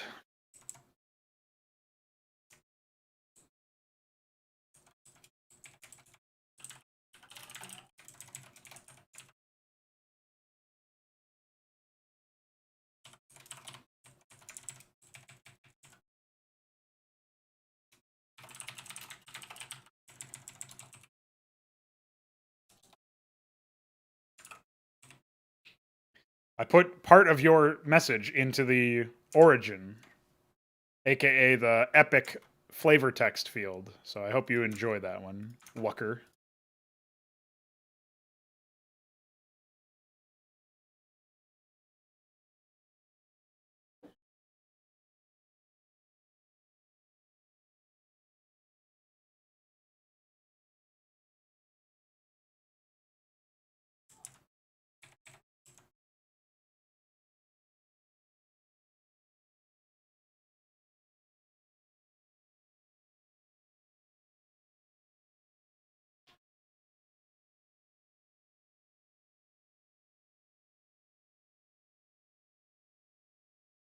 So the marksman core will give you more on the sustained side, and then we'll probably have a bursty core, and those will be your like the 3 that I initially go with.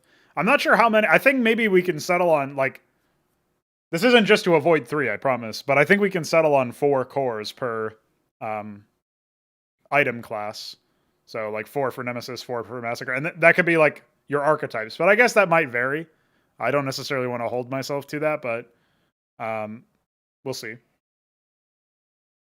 Sometimes 3 is the answer. That'll be clipped. Sometimes 3 is the answer, though. It, you know, as much as we hate to admit it.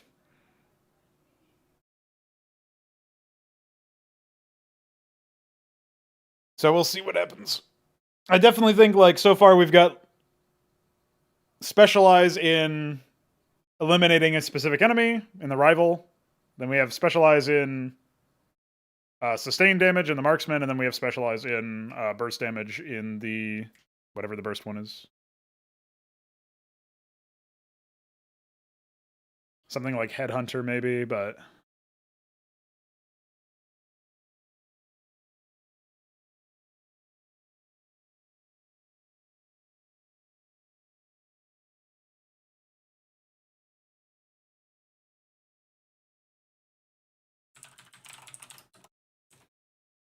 I can't remember if suppression is actually spelled with 2 P's. Yeah, it is.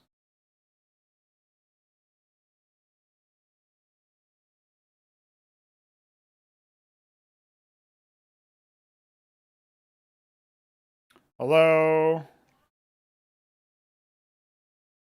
Yeah, I guess the Nemesis suppression will be different than the Massacre one, so that'll just be the distinction.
I'm trying to be somewhat cognizant of the fact that I have a ridiculous number of items to make.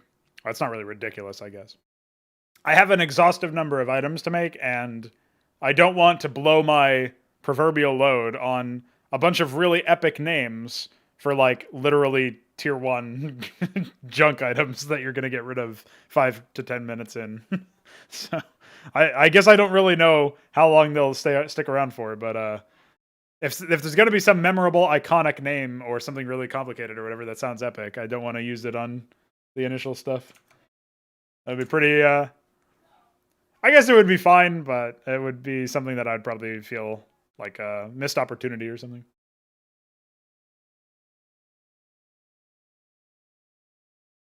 By the way, ranged weapons or range increases will still work for melee weapons. It's just that your blade will then project a sort of like field of its in the same direction hitbox wise. Travel time will probably be fairly fast.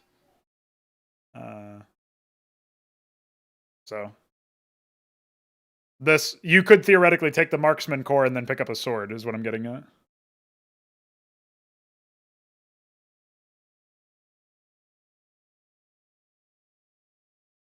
Abandon with the rifle. Interesting. I could probably use something with the rifle as a passive or something, yeah.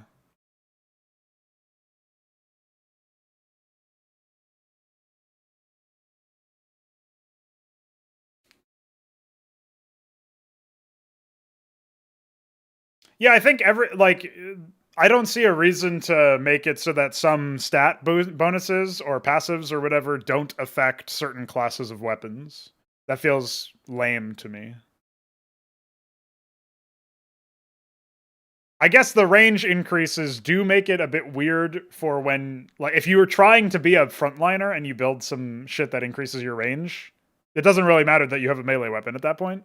But then just don't build those items if you want to be on the front line.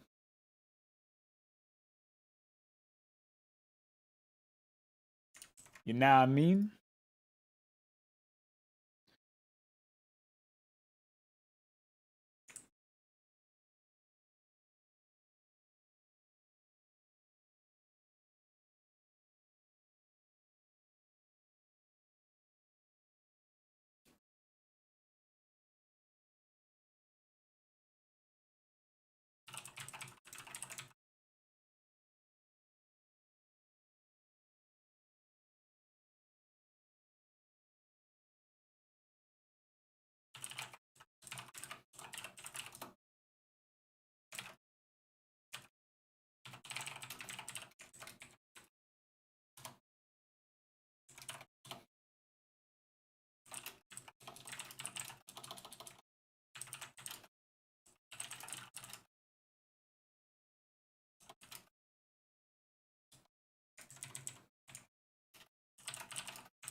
Um,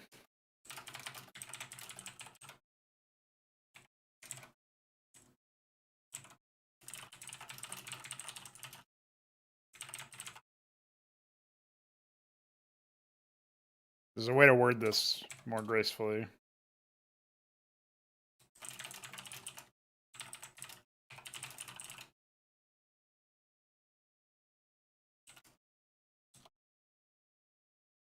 I will say while moving, you can attack at 50%. Thanks.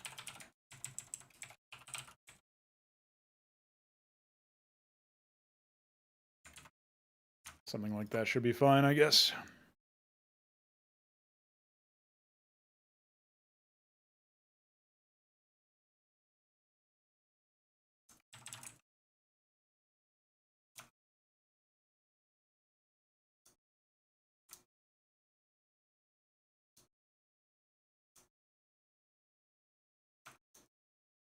I guess I can close this for now.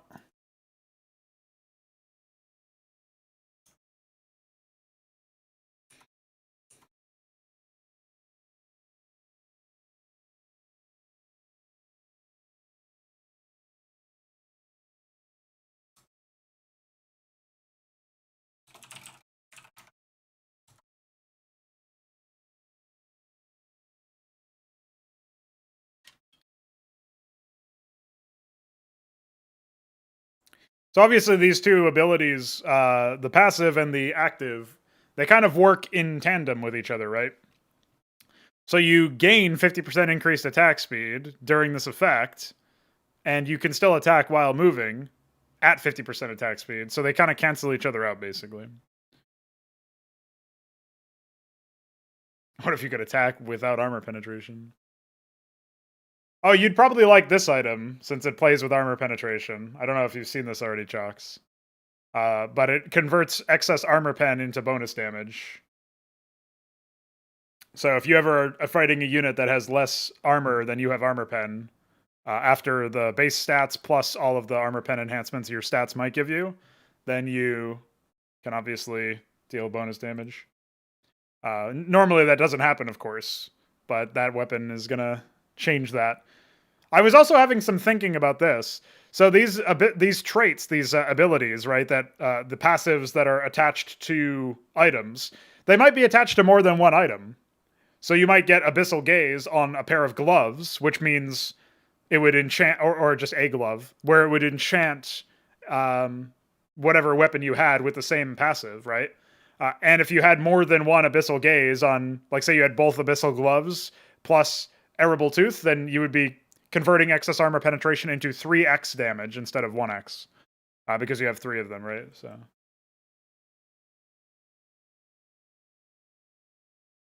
Oh, you're talking about the kinetic penetration, where it would if it has excess armor pen, it pierces the target and can fire at something else. Yeah, that would definitely be a trait of like maybe a masterwork weapon or something, a masterwork rifle.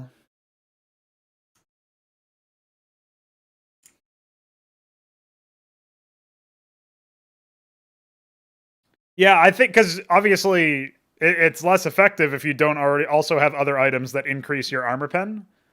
Um,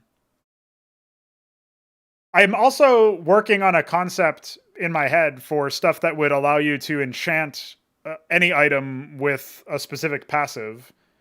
And so that might mean that at the masterwork level, there are actually a small number of. There might be a small number of actual consistent passives, like Abyssal Gaze might be one of them, but maybe there's like only like 4 or 5 others, maybe.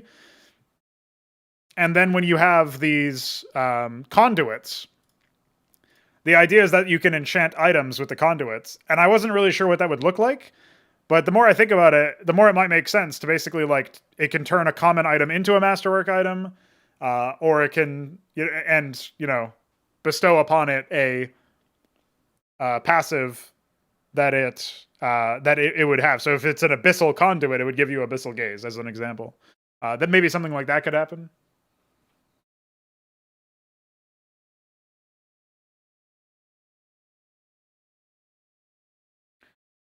Right, yeah. No, I would want it so, like, if there's ever any situation where there's, like, say only 2 conduits on the map, but there's like 10 potential types of conduits, I would want to telegraph it while you're in the loading screen or the lobby or whatever, what it is immediately. It matters a little bit less in Onitar, but the corollary to this that makes me think about this is in League of Legends, there's randomized dragon types. You should be able to see the order of the dragons in champion select so you can build your composition of your team composition around that. I think from a systems perspective, it actually doesn't make sense that that's even something you would have to build around in the first place. I feel like that's kind of weird. But they don't even show you that you only find out as the game goes on. Or maybe like they show you the order once you're loaded in or something. But you've already made like irrevocable decisions by then. So if there's ever a situation where like the conduits are randomly selected, you would need to show up front like what's going on there with minimap icons or something like that. Yeah, yeah. So you can choose if you want it. Like, there's so much other things to do on the map, especially in engaging with your enemy, but also like raiding dens or clearing out ash deposits for your ally or whatever. Going to find Ahmed's secret chicken shop in the middle of the map. Shit like that is pretty important. So being able to do that makes sense. So you can basically choose if you want to bother with the conduit. And I guess ideally, all the conduits would be valuable. It just depends on like, is it valuable for your, damage dealer, or is it valuable for your tank, or who is it valuable for? Is the question, as opposed to whether or not it is valuable. So, yeah, I think the safe transaction archetype, if you will, for designing makes a lot of sense here.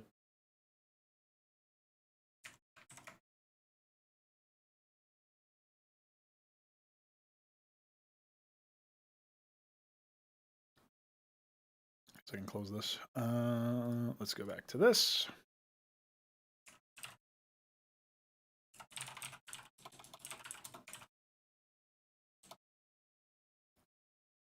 All right, so we know we want this one to be like the burst core.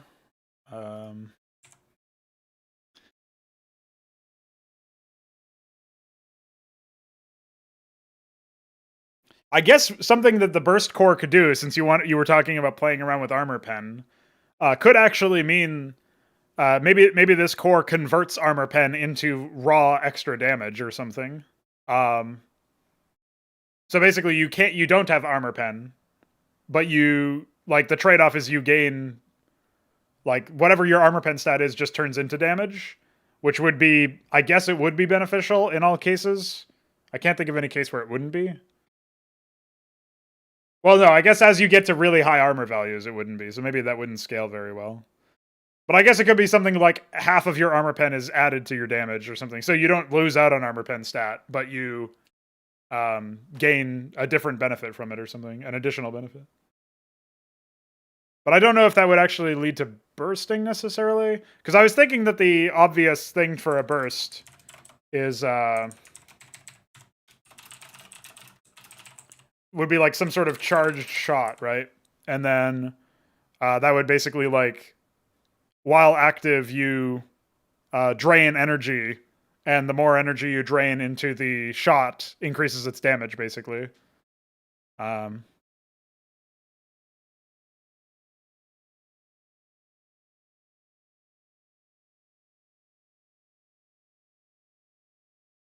not sure what the passive would look like, though.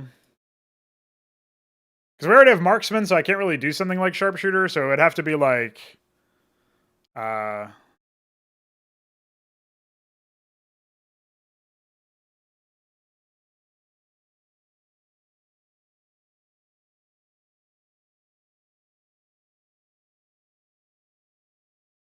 yeah, that could be something... That might be a massacre thing, since it sounds like another attack or whatever. Or maybe an iris thing.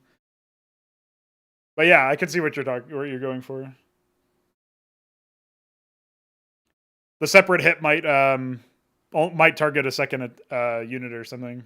Like as you build, if you have like 40 armor pen, you're dealing 40 fucking damage on that secondary hit. Like, starts to get pretty crazy if you really specialize in it or something.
Tempted to use the Yamato gun icon for this one.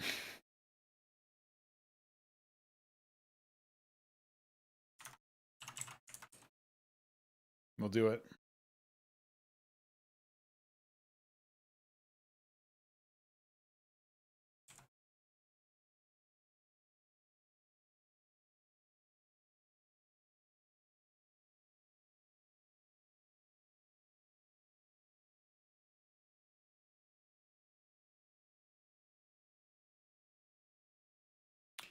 So if we're doing burst, the passive would be, we were talking about playing around with armor pen or something. Argus Jewel, son. Argus Jewel is just Kadar and Core flipped. Did you know that? We'll use that for the Core icon.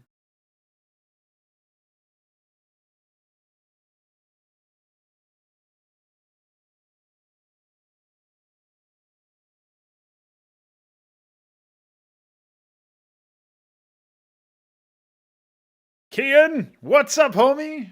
Check out my nothing. You can't really see this because I'm not done naming it, but about to finish the third core for Nemesis. I just need to.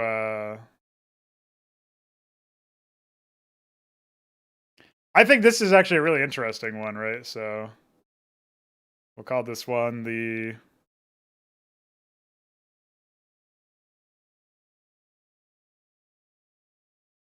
So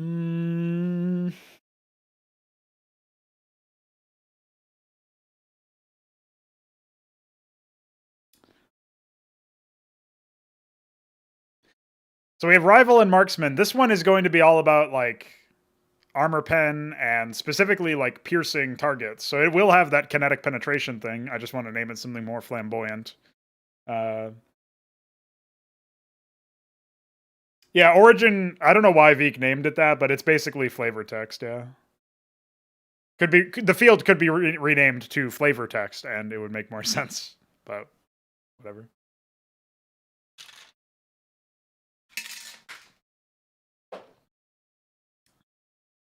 All right.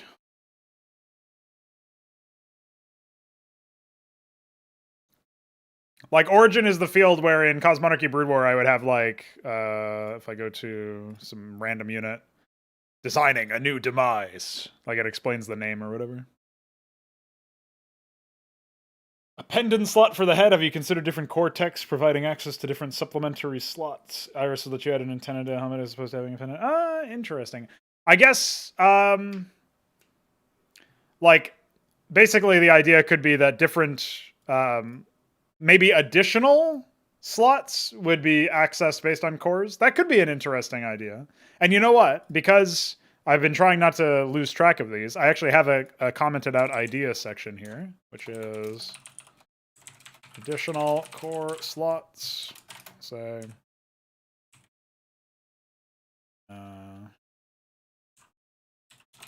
in fact, you were the guy who had the economic injections idea as well, and this is Luciferius. Because crediting these people is sometimes important. Just adds a bit more context for me as well. So this is cores provide different accessory slots, e.g. antenna for Iris and Chance Head.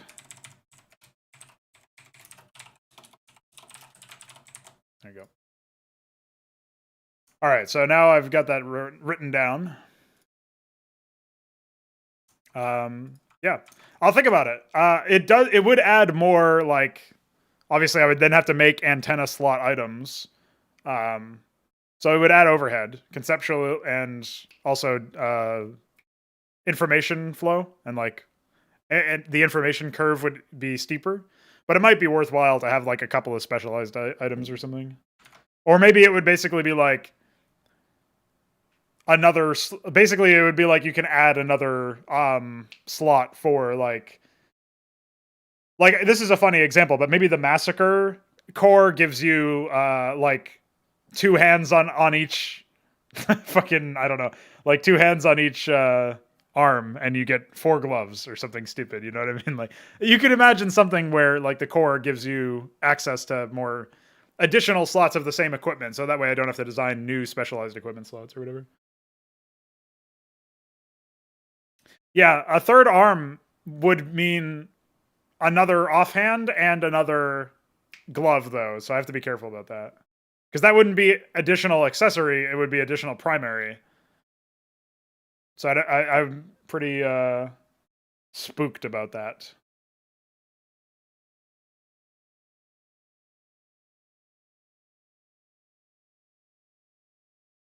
I guess it would be additional primary and accessory, so that would be even more intense. Maybe that could be like a god touched core or something.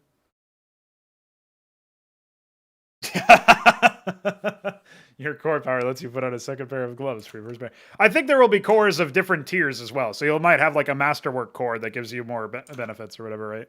You won't necessarily stick with the same core, the same like all the time. And you weren't here, Kian, earlier, but I was just talking about how conduits would allow you to enchant your common items even.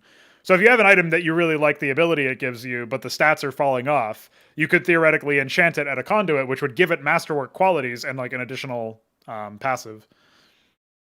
But these conduits would obviously be guarded and then contested. So, and I'm sure the enchantment would cost some steep amount of ash. It would be like purchasing a masterwork item, but it would allow you to scale your playstyle into the mid to late game or whatever. I think that's fine.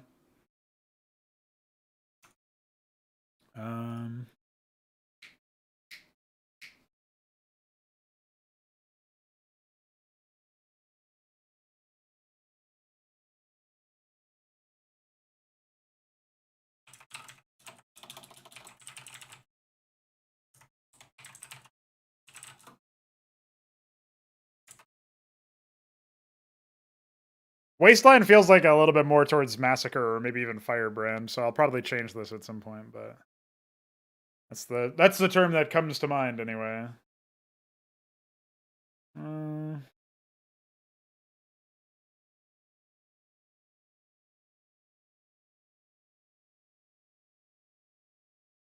Now there's got to be another term for that.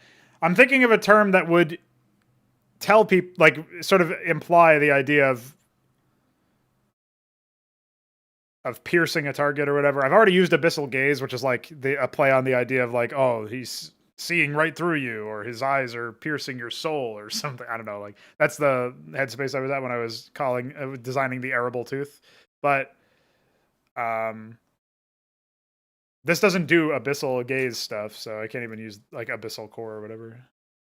And the cores are also supposed to be like nouns anyway, sort of like how Rival and Marksman, whereas Wasteland describes the battlefield after you're done, maybe, but not the battlefield during your operation. So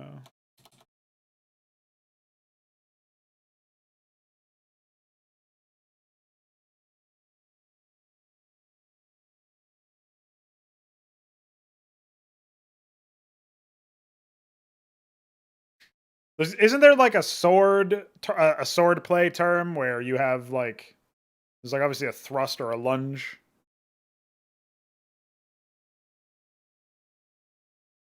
I guess we could call it barbarian, and that would imply the brutality aspect or whatever.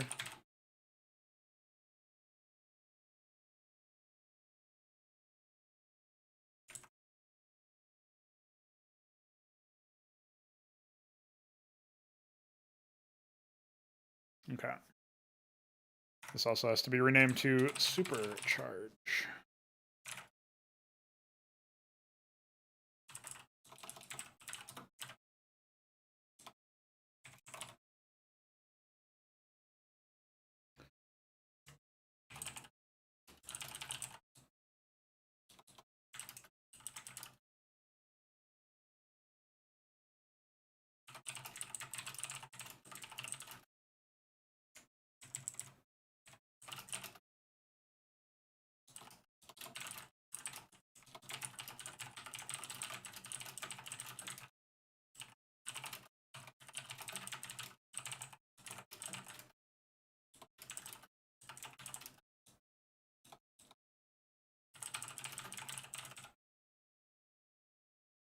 Is traveling 2 L's?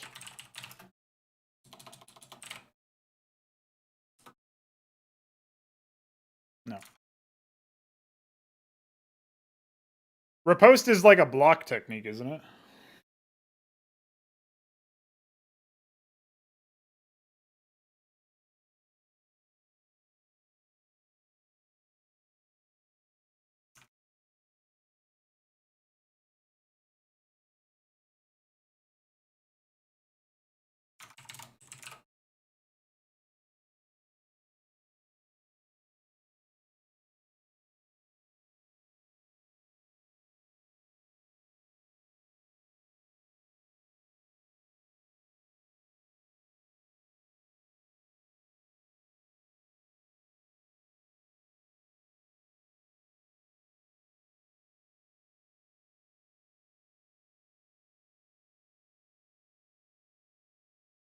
Yeah, and you could decouple the concept from fencing to just use it in that concept or context or outside of the context. Jesus, English.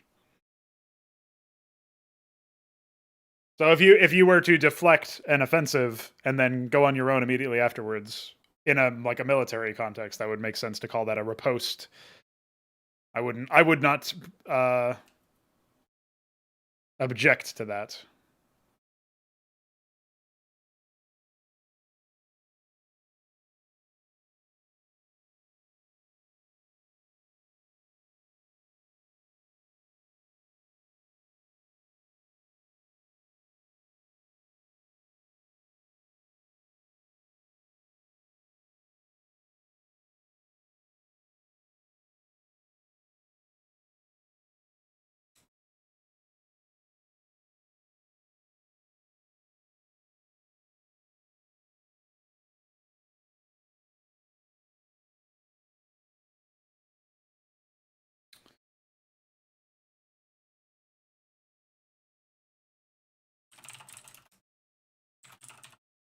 We'll give it a lame name for now.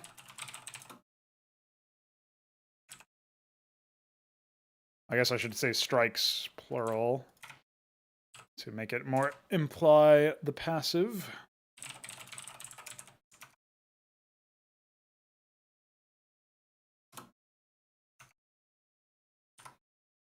Oh yeah, and I didn't give the barbarian chorus suborder, so we'll do 2.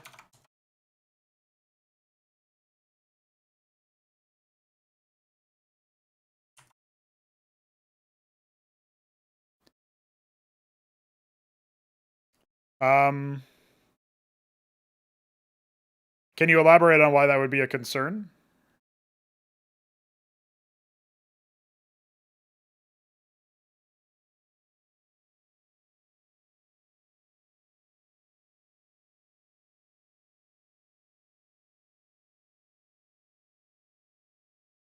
I guess so you could say like I'm going NM for Nemesis Marksman, or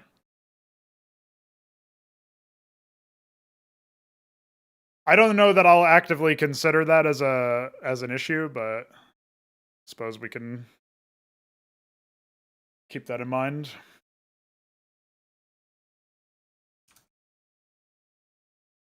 Eventually we'll have weapon categories like in small caps text above them, so it'll be like core, and then below that it'll be like glove or whatever. For now, I just have the flag say like what kind of weapon it is. You get like the weapon tier, the weapon slot, and then any other flags like one-handed or whatever. There's a common core over here. Seems pretty solid to me for now, but it would be nice to visualize that, especially the more items I end up adding.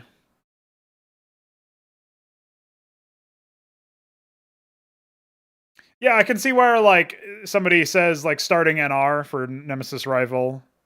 That would make some sense. I think when you get to the point where you have higher tier cores, like the non-starter cores, you probably don't need to worry about that as much. But I can make an attempt to make it so that like I've already done this inadvertently, but all of the cores, I mean all of the item classes, right, have different starting letters. So You would never be like, N? Is that Nemesis or N? Or Nincompoop? Yeah, Thaumaturge and a Tony. Yeah, there you go.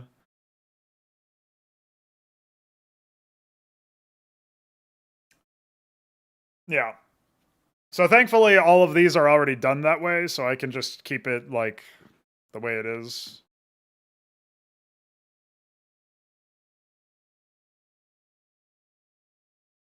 You'll also like a feature that was added like years and years into League's existence was the ability to ping items and stuff. So you'll be able to do that in this just from the get go. So you can like in the chat, it'll say like whoever's done the ping, and it'll say like, it would be like a Pronogo chat message that would say Pronogo's Nemesis Rival Core or something.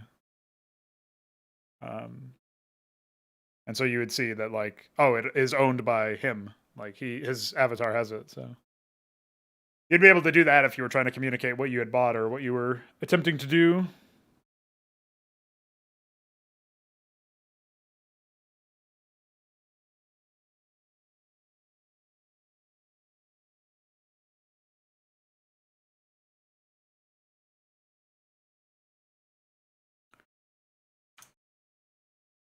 I think the most challenging items for me to create are going to be the ones that are meant to be the starter items, because they all have to be balanced around certain breakpoints or whatever. So, like this twin tip gauntlet is not a starter item by any means. It's a 1500 ash, which is the amount of money that you have at the start of the game. So if you don't go for a core at the beginning, you are kind of throwing. I might make it, just for the sake of cleanliness, I might make it so that you have to have a core in order to purchase any other items. I don't necessarily like hand-holding or railroading the player in that way, but it would take some of the pressure off of me to make sure that items are like priced appropriately or whatever. If I know that really the player only has 500 ash to spend once they're equipped to their core, but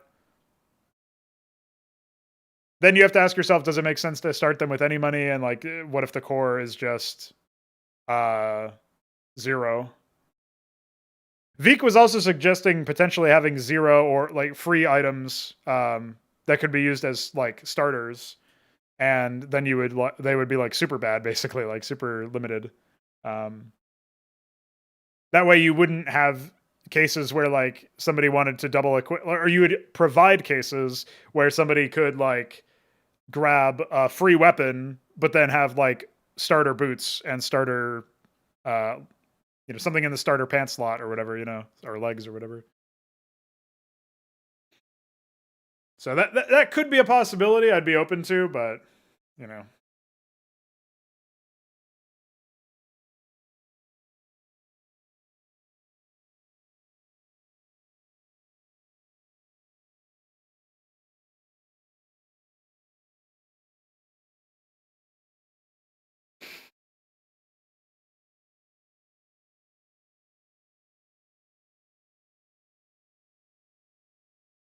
Yeah. So basically, what you're describing, Kian, is an exciting aspect of the game to me. Where obviously, like the plan is, if you have excess ash on you, which you probably will, you will lose it.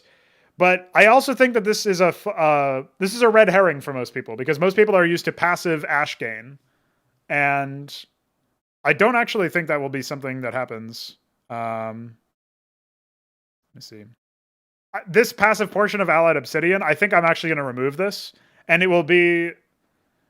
That is a comeback mechanic in a sense, so maybe I won't. I don't know. I am a little bit conflicted on that, but that would be the only ash that you would get for free. Like everything else, the ash that you get would be from slaying an enemy, and then you also have drop trophies and stuff. I'm actually I am a little bit like back and forth on this, because I feel like it would make sense that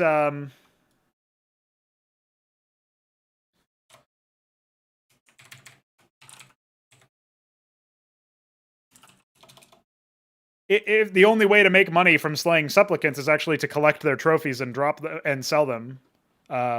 Obviously, there would be like a button to instantly sell trophies or whatever, so you wouldn't have to like manually manage inventories.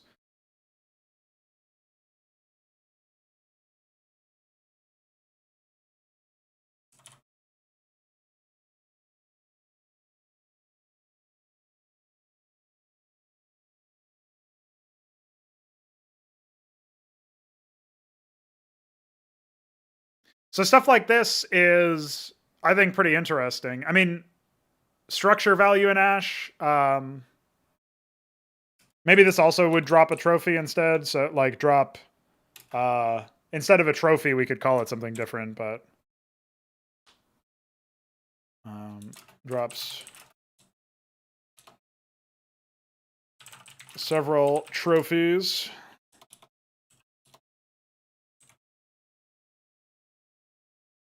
This way you could like only pick up one if you were, you wouldn't need to necessarily pick all of them up or whatever. Now, the only concern I have for this is that if most of the passive obsidian income is, if it's all coming from, sorry, if the passive Ash income is coming from your obsidian, right? And everything else is actively gained from picking up trophies and selling them. It does make it so that you have to coordinate with your team to like, you basically have to go on your own solo missions to get trophies, or you need to rely on your team sharing the trophies with you and being like, all right, the two of us just beat up these miscreants and killed like 5 supplicants. And so that's like a total of 10 trophies. So I'll take these 5, you take those 5. Or I'm the carry, so I'll take 7, but you can still have 3, or something like that. Which putting an undue amount of responsibility or putting an undue amount of importance on teamwork can be a bit of a tough spot.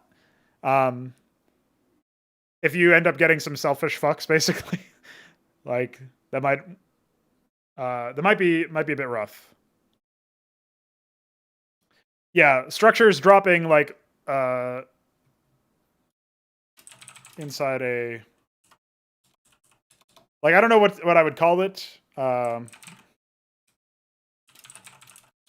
Stored in a safe, something like that. A chest.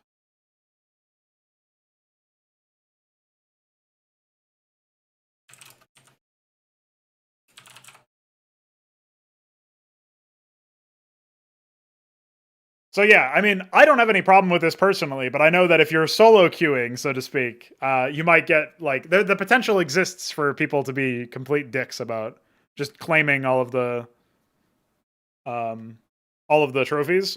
And trophy collection would be so consistent, pervasive, and frequent in the game that I wouldn't want to slow things down by like rolling to claim or like, whatever, like World of Warcraft does this thing where you can like say, I want this, or then you take your name out of the roll and it randomly decides. I wouldn't want that shit to happen. And I also wouldn't want it to randomly pick between stuff. So like, I don't know. I think I would just want to rely on like honor system, so to speak, of people actually sharing stuff.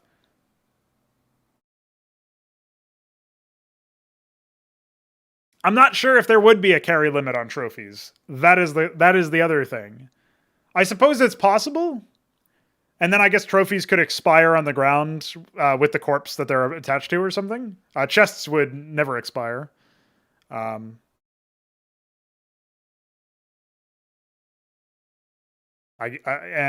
yeah, okay. I guess that could work.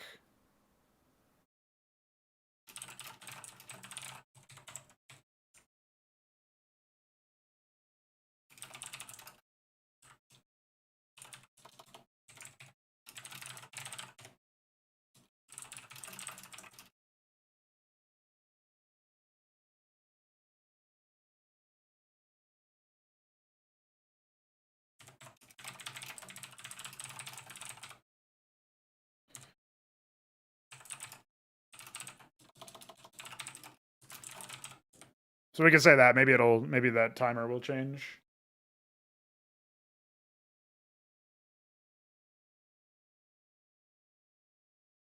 Yeah, the only thing that doesn't get dropped is the stuff in your equip slots, and you don't have an equip slot for bounties, so bounties will also be dropped as referenced here. I think this is actually fine, and then you have the passive obsidian income, which means even if you don't get any trophies ever somehow in the entire game, you still have income from the obsidian. So if your team is doing well, your obsidian is doing well, then you're also doing well. And then conduits, or some other ways for you to enchant items or whatever. Ideally, Knight of the Realm, it would be like, I don't want to imagine that my game would ever be like, okay. Right now in popular MOBAs, there are two kinds of people, right? There's the League of Legends players who are toxic. See my clip video on why they're toxic. And then there's the Dota 2 players who are, I think, they have a little bit more of a range to them. Like League players are a little bit more self-centered or like looking out for themselves by and large. And then Dota 2 players, there's some people like that, but then there's some people who are like elitists because they play Dota 2 and they like the best community and stuff. And those are usually the people who are like esports fanatics. And then there are people who are just like a little bit more chilled out. And I would like to think that I would be like my game would encourage people who are happy to be part of a team, basically. And I don't know how I would focus on that one. I guess what you could do is you could display reputation inside the game.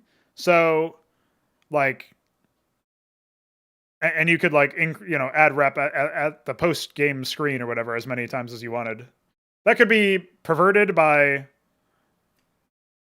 people who you're queuing with, I guess, but it would at least send a message to people. And then I guess if you get severely negative rep, maybe your games get reviewed or something. I don't know. Probably not, because that's different than a report. But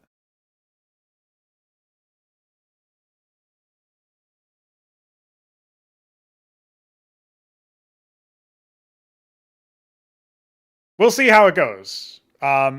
If in our testing it turns out that it's actually like, well, because we can't really test that unless we have like a public test, right? But I guess we could revisit the idea of soul binding trophies or something based on like drop frequency. So like if you're nearby, you're guaranteed a fair share of the trophies. We could revisit that concept later, but I don't want to do that. Introducing another system to that to resource gathering and stuff. I was also thinking that you could rep people on your friends list, but it would be filtered differently. So you would see like reputation from friends and reputation from randoms be separate fields. But I guess if you're controlling for that anyway, then yeah, maybe it wouldn't matter. I don't know. Maybe you would only see reputation from randoms. I do kind of like the idea of a looking for game flag though. Like CSGO has this, where if I start CSGO right now, I'll be able to show you, I think.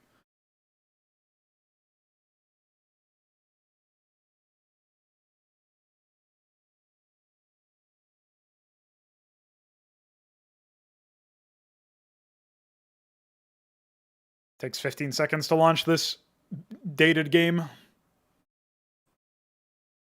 But basically, there's like a thing that you can do in this where you can go into looking to play, and then you'll see a bunch of people here who have marked themselves like looking to play competitive. You could go to Wingman instead.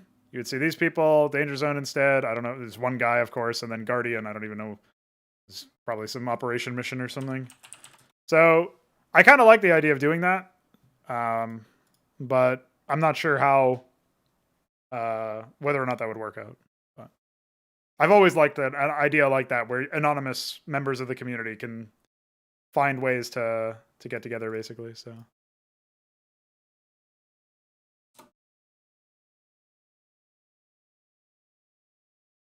There's nothing to play, Chalks. There's no co-op missions. They didn't bother making content. You didn't miss anything.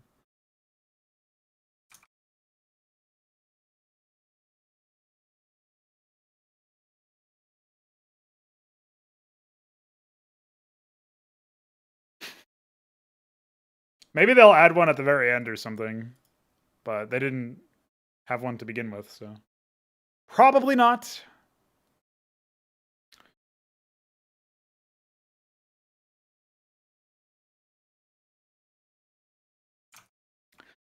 All right, so I guess we should probably start doing some other cores.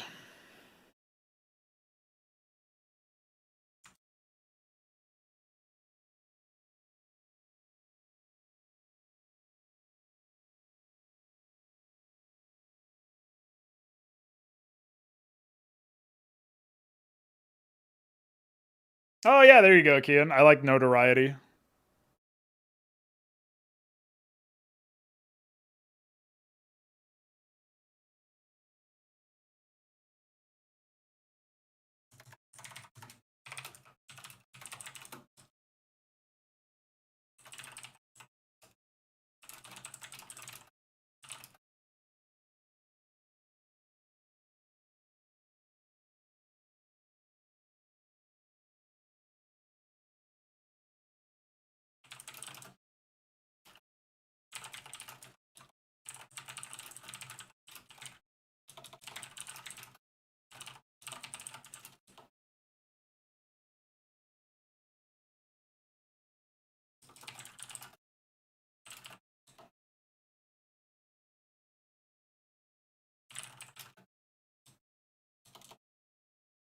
Well, I don't even know if it, the more I think about it, I'm not even sure if you need something from friends.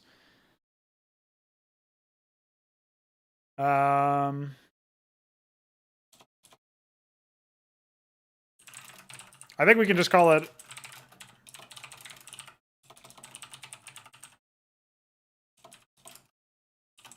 um,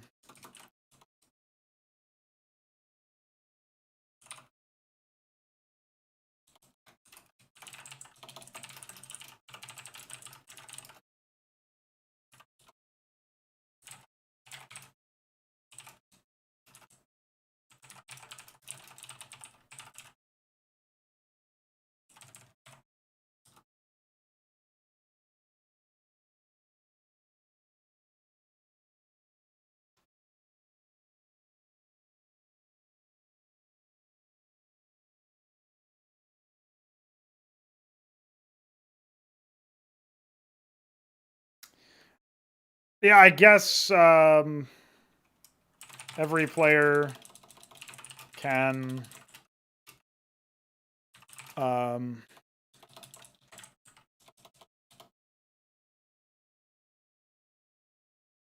increase or decrease your notoriety once.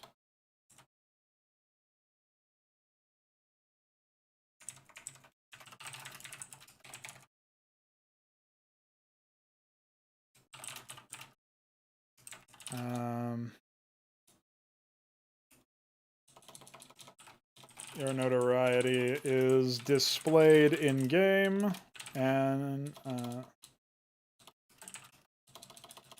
on the in-game scoreboard and communicates.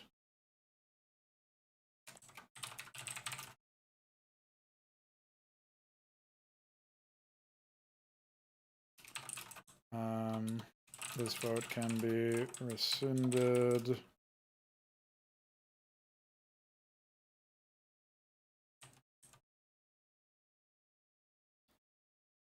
In future games.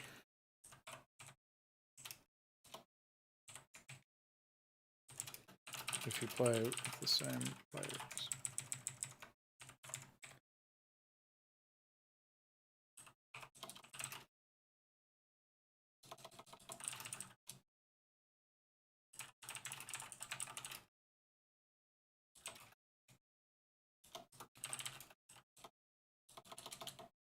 Players with positive notoriety scores are assumed to be good team players, while those with low negative notoriety scores are assumed to be more selfish.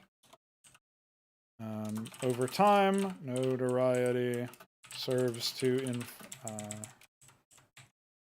inform your teammates about how reliable you are, and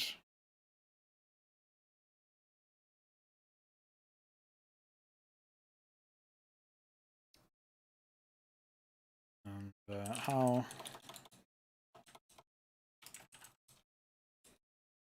and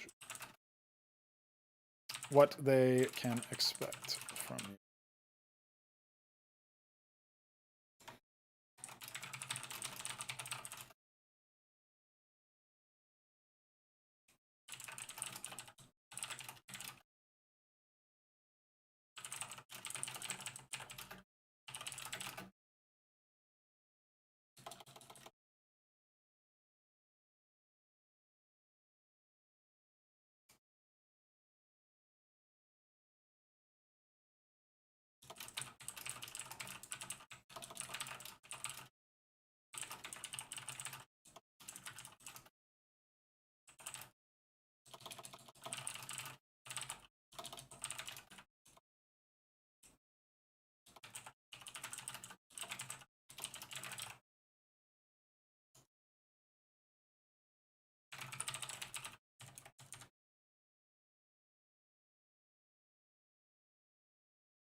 No,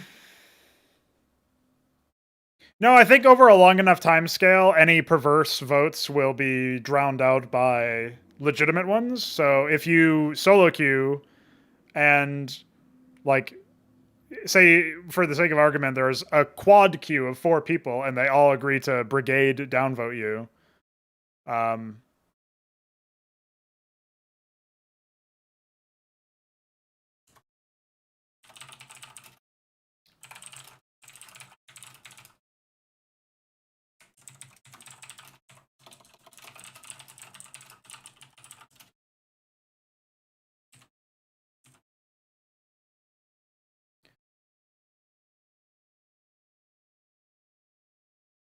Yeah, there's probably going to be some very mild incentives like that for positive notoriety. Certain breakpoints or whatever. But I don't want him to be too crazy because obviously that would be another perverse incentive to do that. But like, basically, you can't really get a. I don't think you can design a system that's immune to perverse incentives. You just have to design a system that has enough like common sense fail safes and methods of arbitration if necessary, without it being too complicated. Basically, that's my current take, anyway.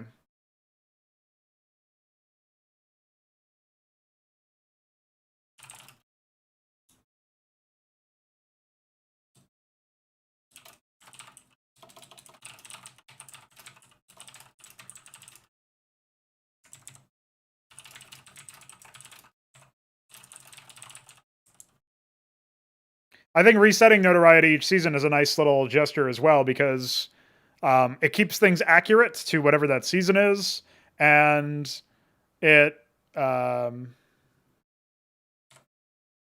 also allows like tracking reform, I guess, if you want to call it that. Although that's pretty dark. Like what do you call it?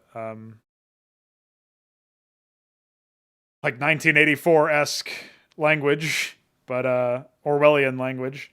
But you know what I mean. Like if you see somebody who is like negative in their first 2 seasons of playing the game, but then later on they start getting positive, then you kind of see like, oh, cool. But also that means you could view somebody's profile in game and be like, oh shit, this guy was negative last season.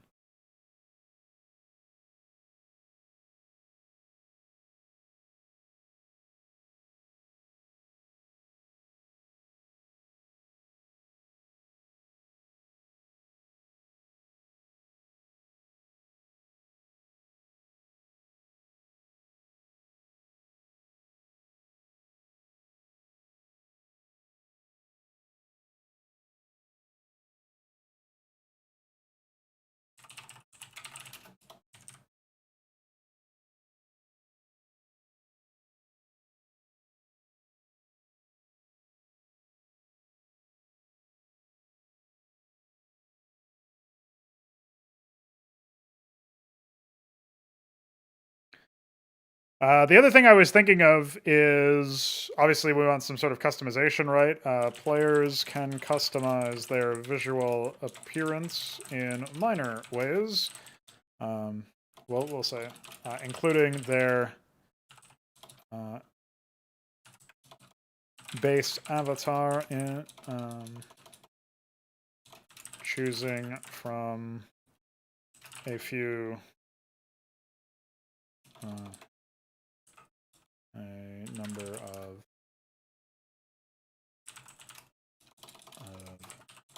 characters. Trying to think about what else we might want here.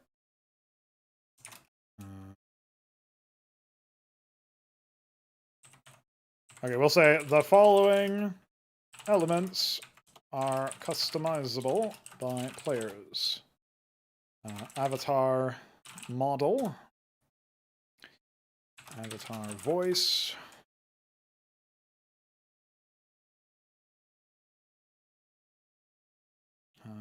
team specific accent colors. So there'd be like one for red team, one for blue team, or whatever. Stuff like that.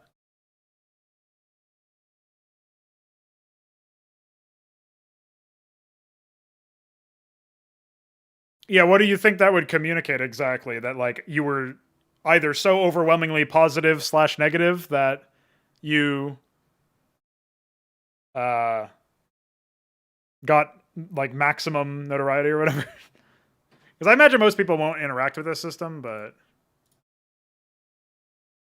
I mean, I like no most people won't be building notoriety unless they are like above and beyond positive or above and beyond negative. I imagine, but I don't know. Like that's my supposition, but maybe that's a false pretense.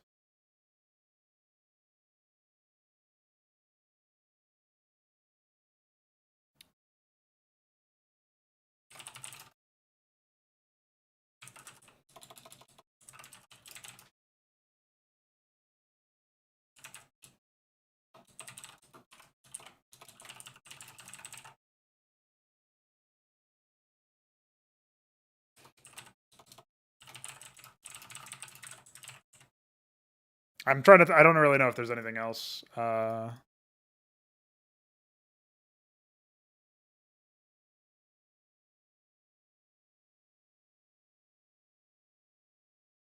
Needs to be done here. This is all like super far future shit anyway. But I guess it's good to have a basic idea of it in the moment.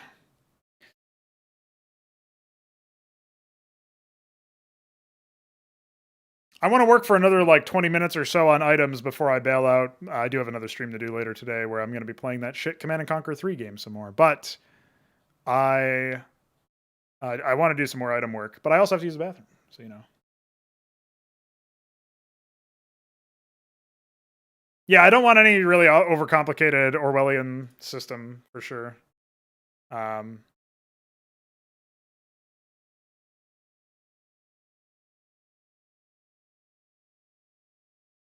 but you know, can only do so much.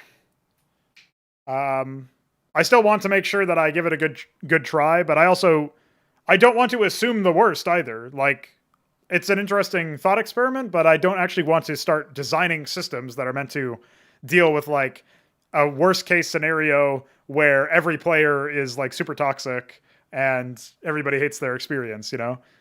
So yeah, I'm not really that worried about it.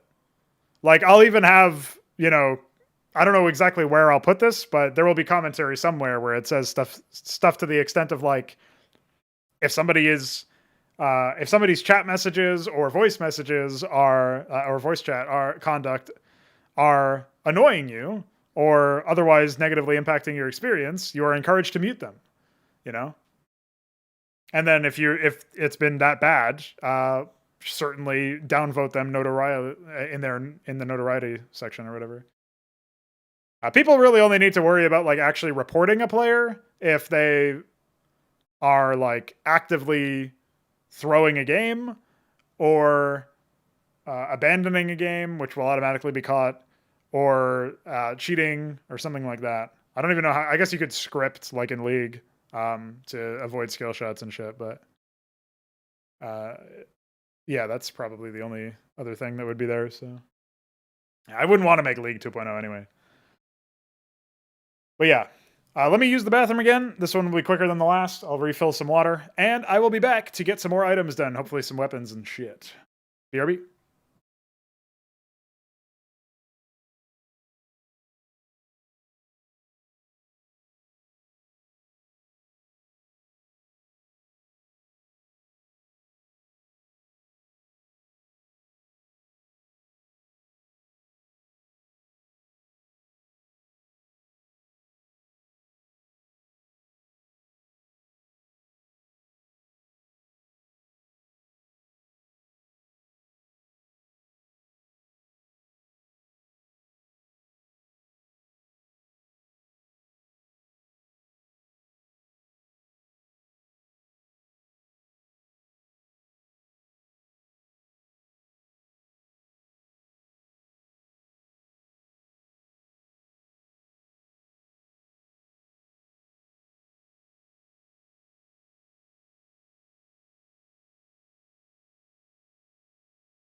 Yo, homies.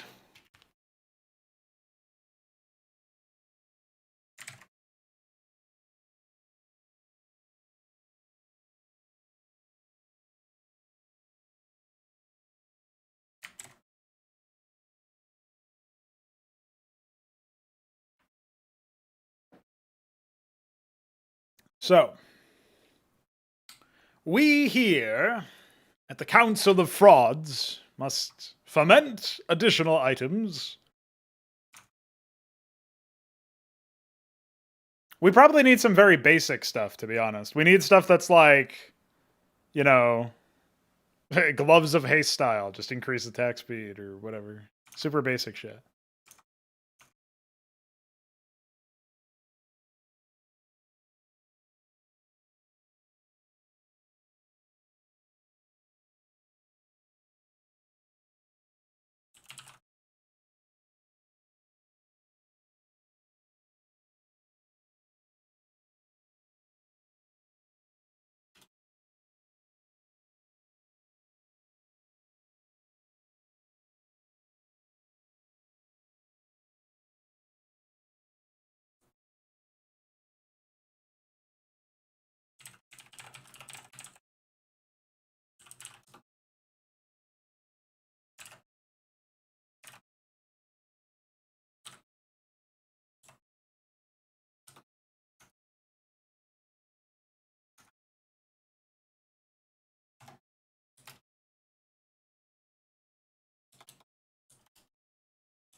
So I guess this would be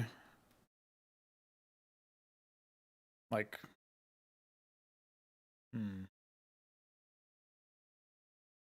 The question is, do I want an uncategorized category, or does everything theoretically have an item class? I think it's probably fine. We could just make these like architect ones or something, right? Well, hit me with this concept, Walker.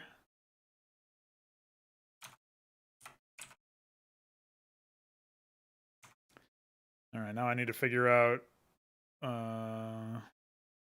0, 1, 2, 3, 4, 5, 6, 7, 8, 9, 10.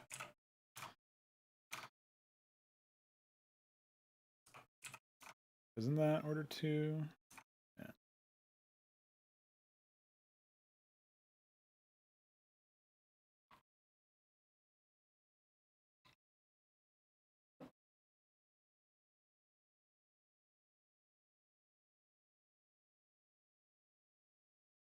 Oh, so there's like a guard stance in the animation. I see what you mean. My main concern with that isn't actually related to the overhead of avatars, but it's that I wouldn't want avatar attacks to be functionally different than miscreant and supplicant attacks, and I also don't think I would want that system to be in place for every unit in the game. So that's the initial conceptual barrier that I have.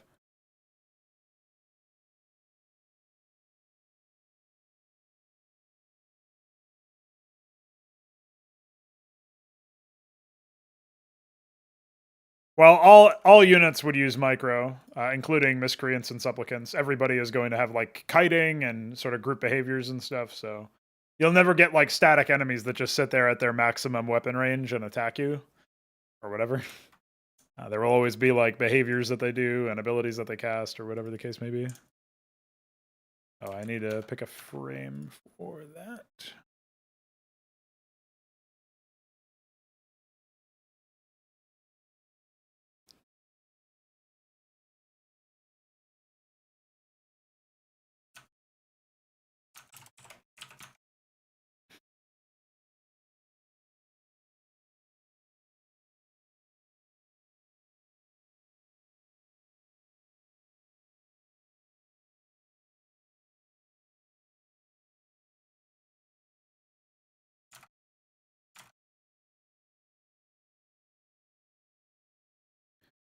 Yeah, I definitely need way more icons for items.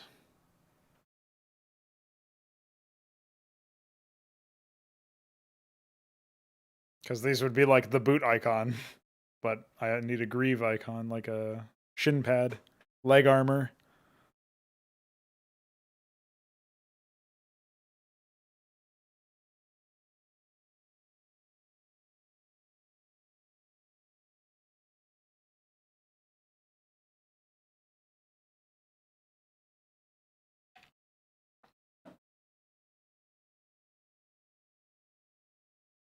Yeah, but I don't think anything should ignore your abilities, and I also don't know that anything should be a trash mob. I get what you're talking about, though. Like, the broad categorization is that if you have an enemy that's easy to dispatch, it would be considered like trash or whatever. Um, but I think even those easy to dispatch enemies should be lethal and or at least aggressive, um, and have like a purpose within a composition. Even if their purpose is to distract and take up time, that's uh, a valid thing, I think.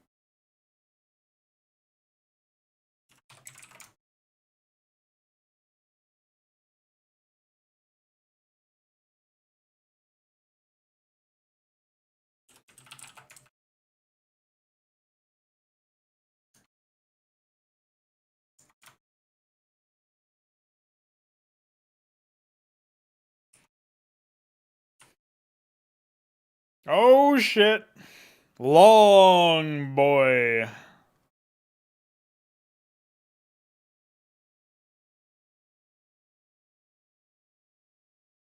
Right. All right. Well, I guess we kind of knew this was gonna happen, huh? I guess we should then have at least an item of every category in common. So we've got a pair of legs. We can go for a pair of boots here. We can do iris boots. Classic mobility stuff.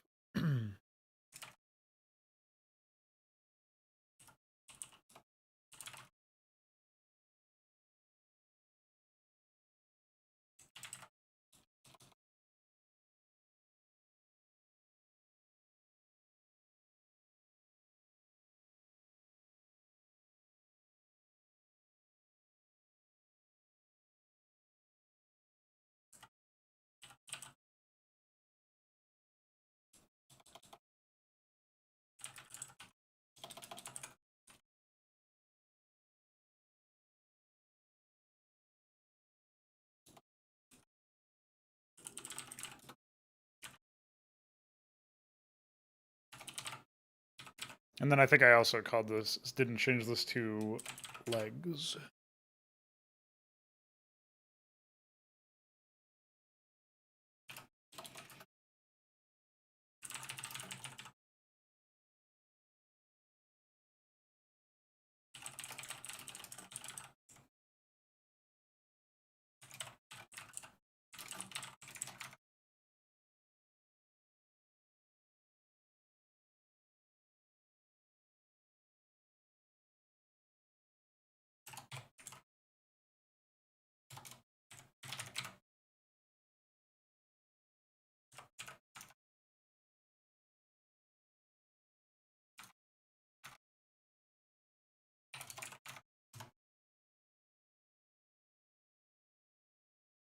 Well, it's because there's different. So we've got from top to bottom. This is core, hand, glove. Oh no, it's core head. So the glove tier should actually be moved down one because it's these core, hand, glove, offhand and off glove are the same thing. Head, pendant. Oh yeah, I guess maybe I went too far then. So it would be 0, 1, 2, 3, 4, 5, 6, 7, 8. Okay, so we slightly less than what I thought. So boots would be 8. Yours will be 7. And then 0, 1, 2. Yeah, that is fine. 3, 4, 5, 6. Okay. So it will be slightly shrunken now. But still, yeah. So it's I guess we still need to go down one because oh no, I decided to put head and pendant below hand, and I guess it's because it like glove is above head because glove augments hand, and then I think for sorting these this way, it's actually better to do head first though. So like head pendant, then weapons and gloves, then chest cloak, legs boots. That's probably fine. So in that case, we would have where's the twin tip gauntlet? Would be, so this is head and pendant and hand and gloves. So it's down 2.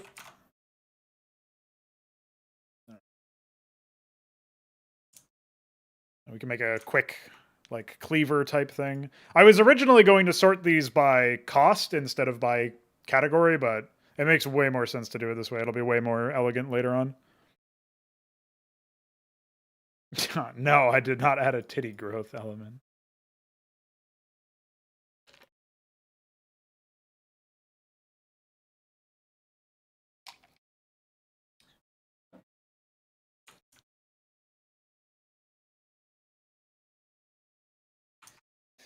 Porn has ruined a generation.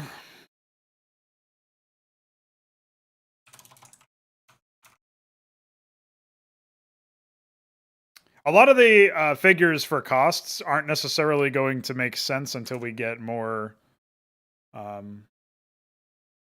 info. We get a feel for how much ash you're actually turning in when you like gather trophies and stuff.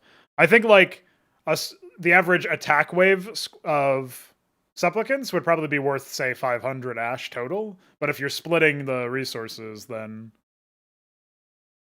maybe there would even be a display somewhere that would say like current trophy value in ash or whatever.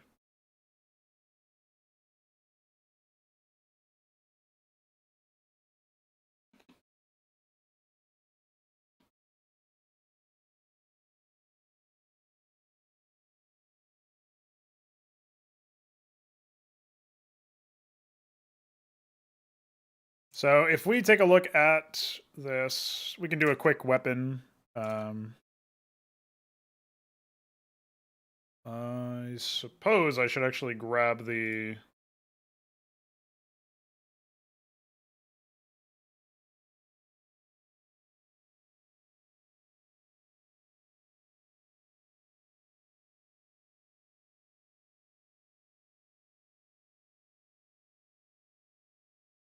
I'm really confused. Oh, this is supposed to be in Masterwork. That's the problem.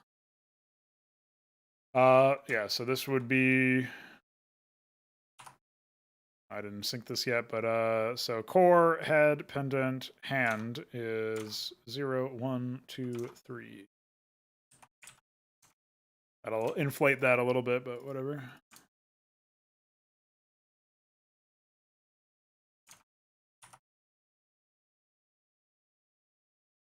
Okay. I will go ahead and grab this and then add hand.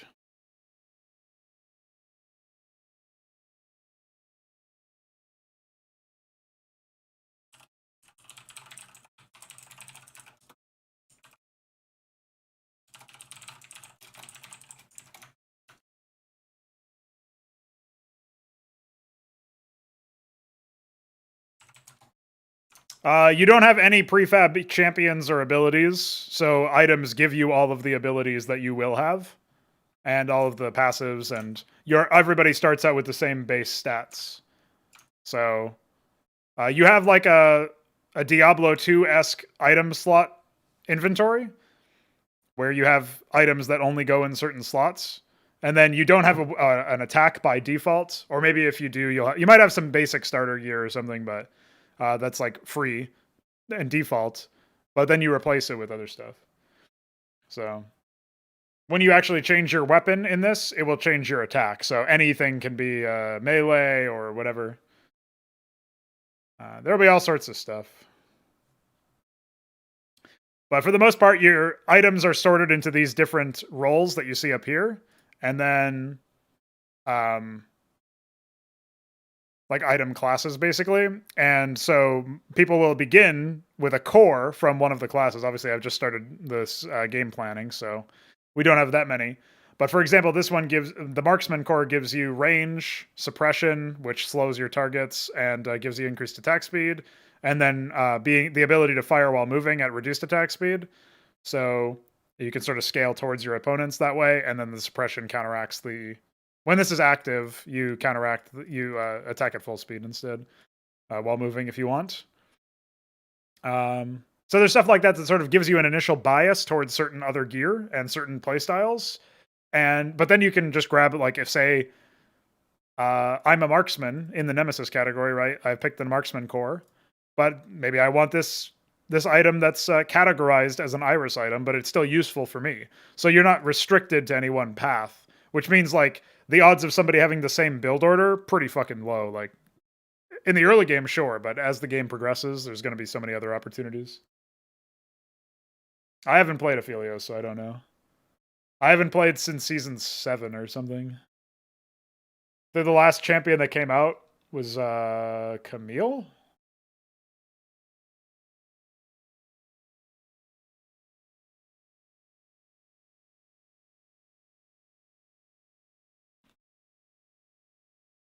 Yeah, Kian, I was thinking of like a ranged and melee hand and offhand, and so the melee one would be like, I guess weapons might have a minimum range where you can't.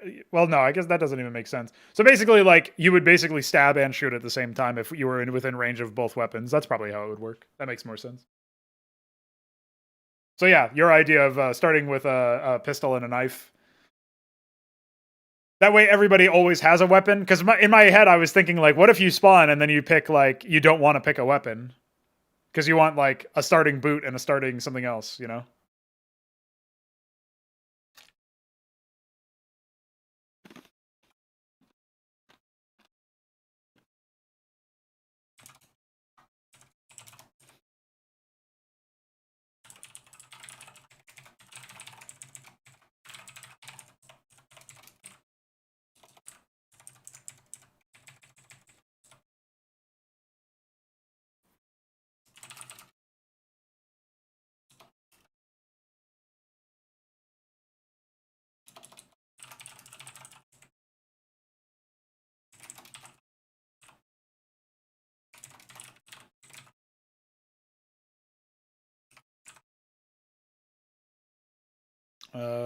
Yeah, order 3 is fine. And then we know tier or category is 1, because this will be this.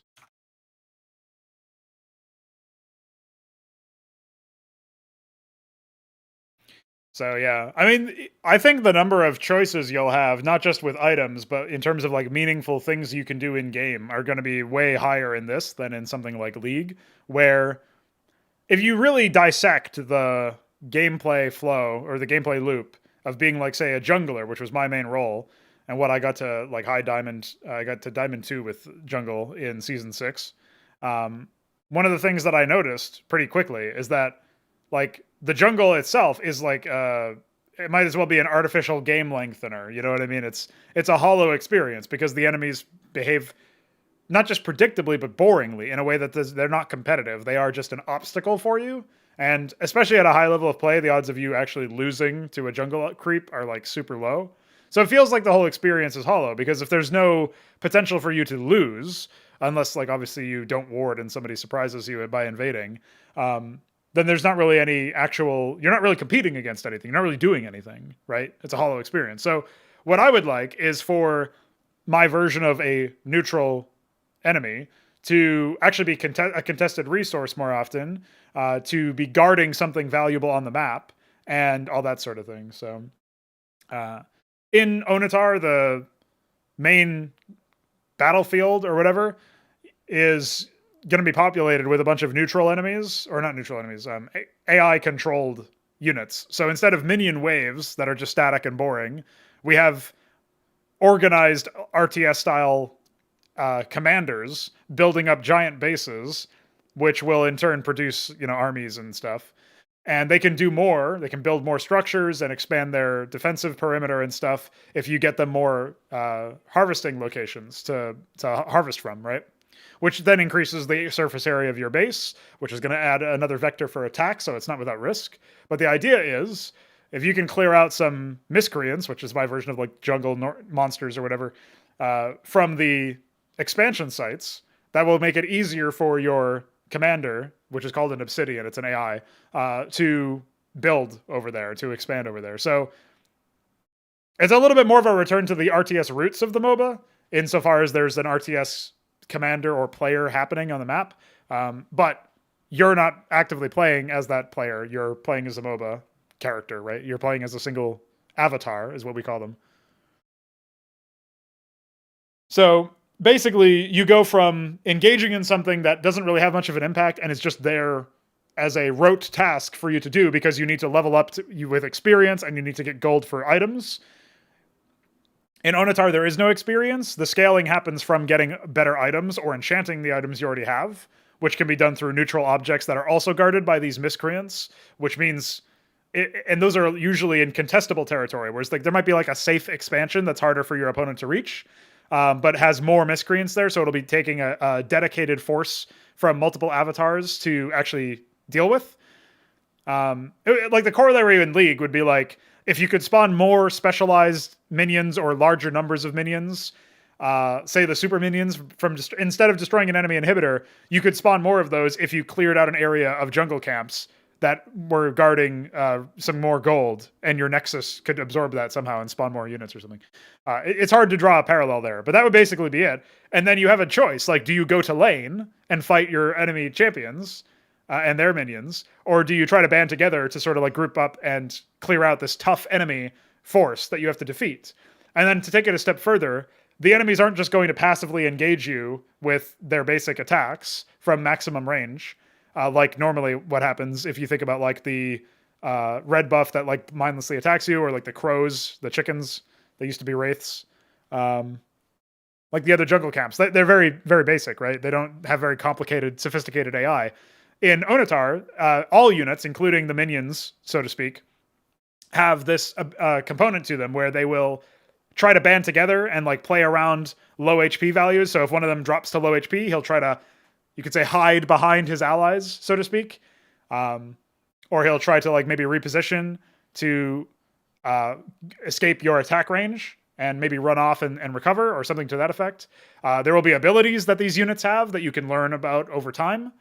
So you can sort of study their behaviors. Maybe there's a healer unit, right? A healer minion, if you will, that can actively heal their minions, or, you know, complex behaviors similar to RTS units.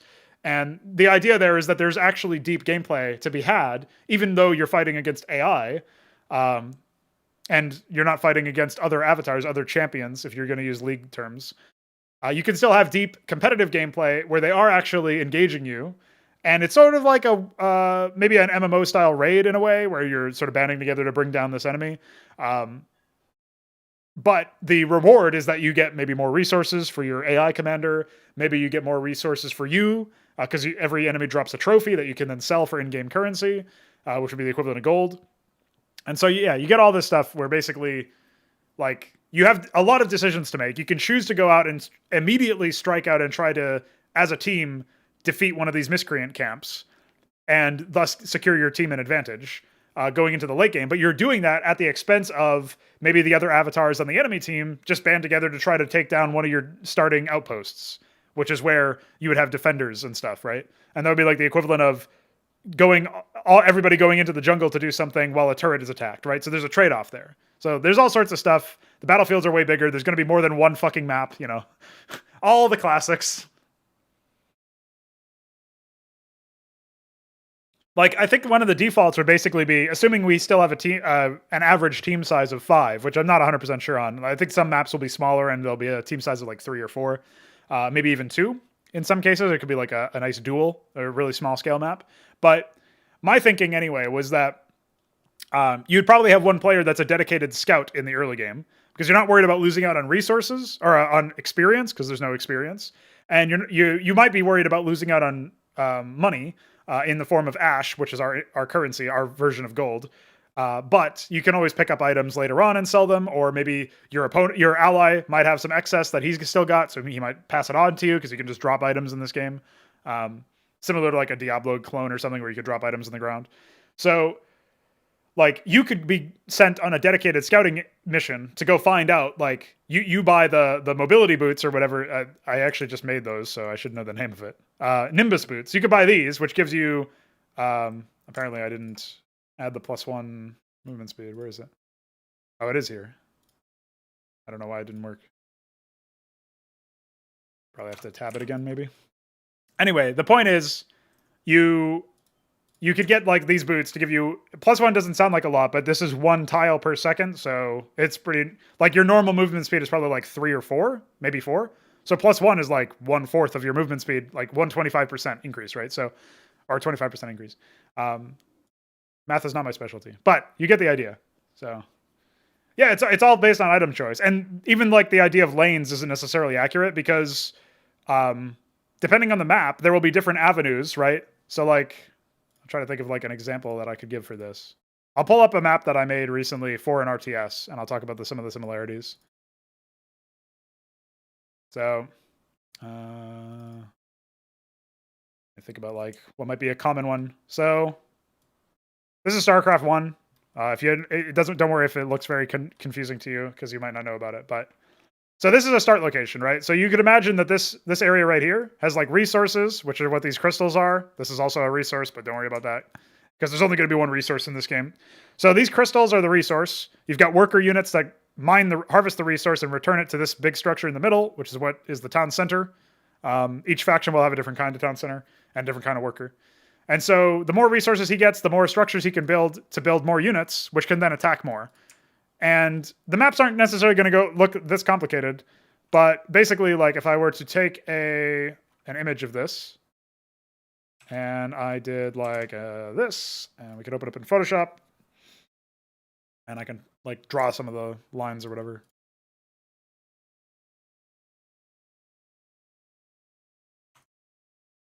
I'm sure Photoshop will eventually learn how to work correctly the first time, but until then.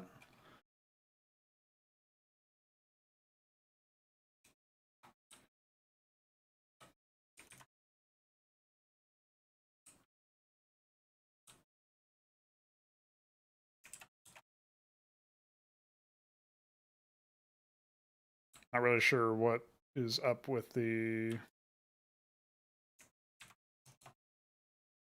I guess I'll have to make a new layer or something.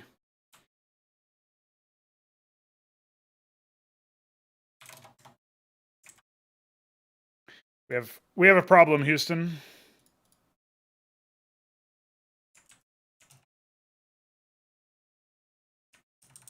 All right, whatever. Doesn't really matter. The point is, I'll draw it with the boxes. So this is like a pathway, right?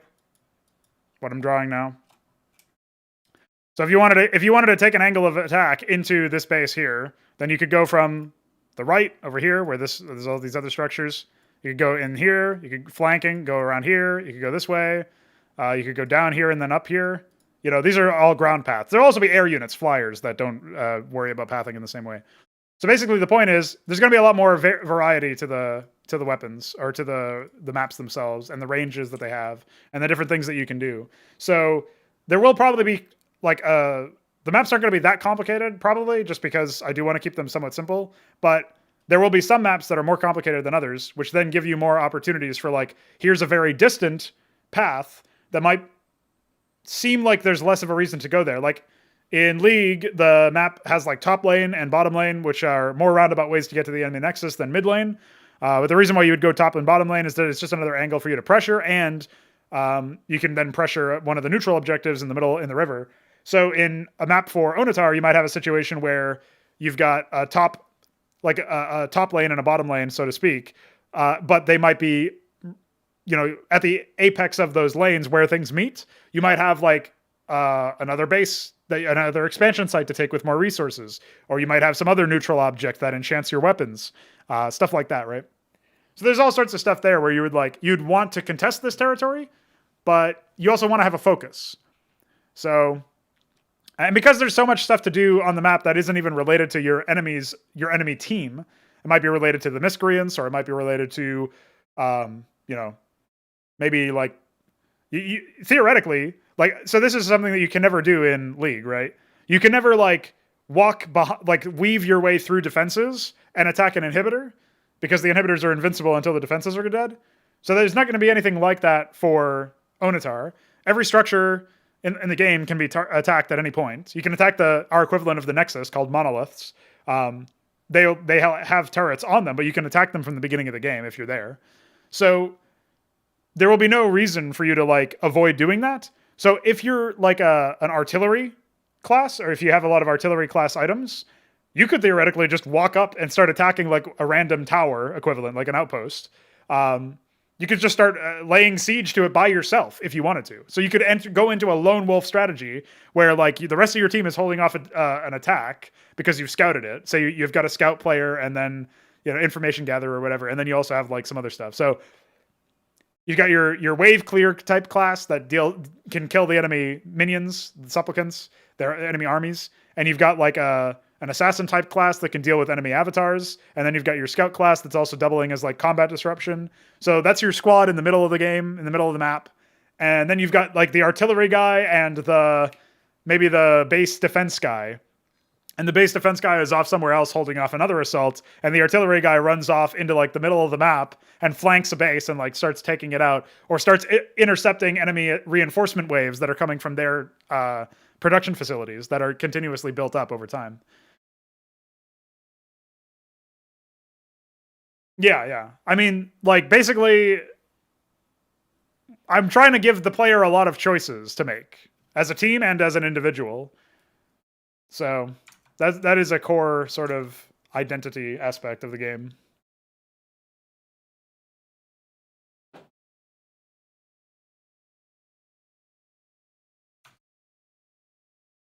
I do have to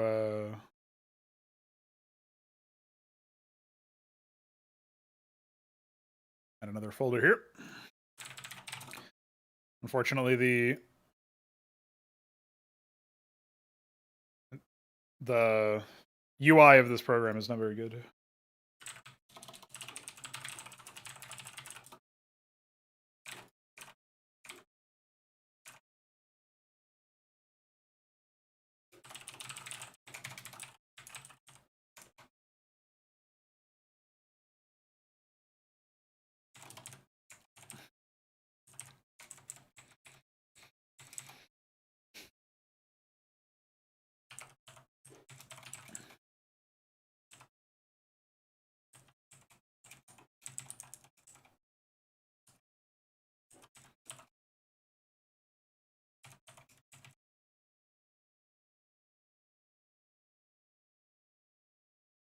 Oh, okay. We'll actually need to change this. Where's the other? Forgot about that.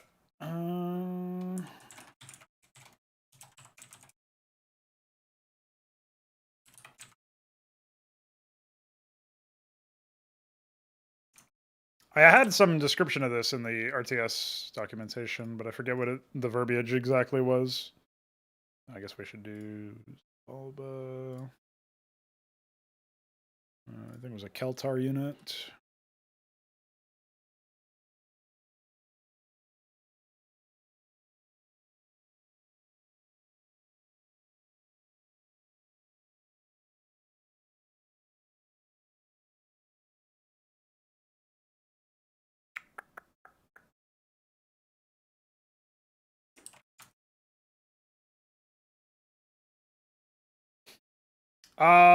Yeah, so this is another thing that I think we're going to do very differently than everything else. The current model is something I feel pretty confident about. Flat 15-second timer for revives, for respawns rather, and your allied avatars can channel over your body, like they have to be right on top of you. They can channel for 5 seconds to instantly respawn you, but in either event, you respawn back at home.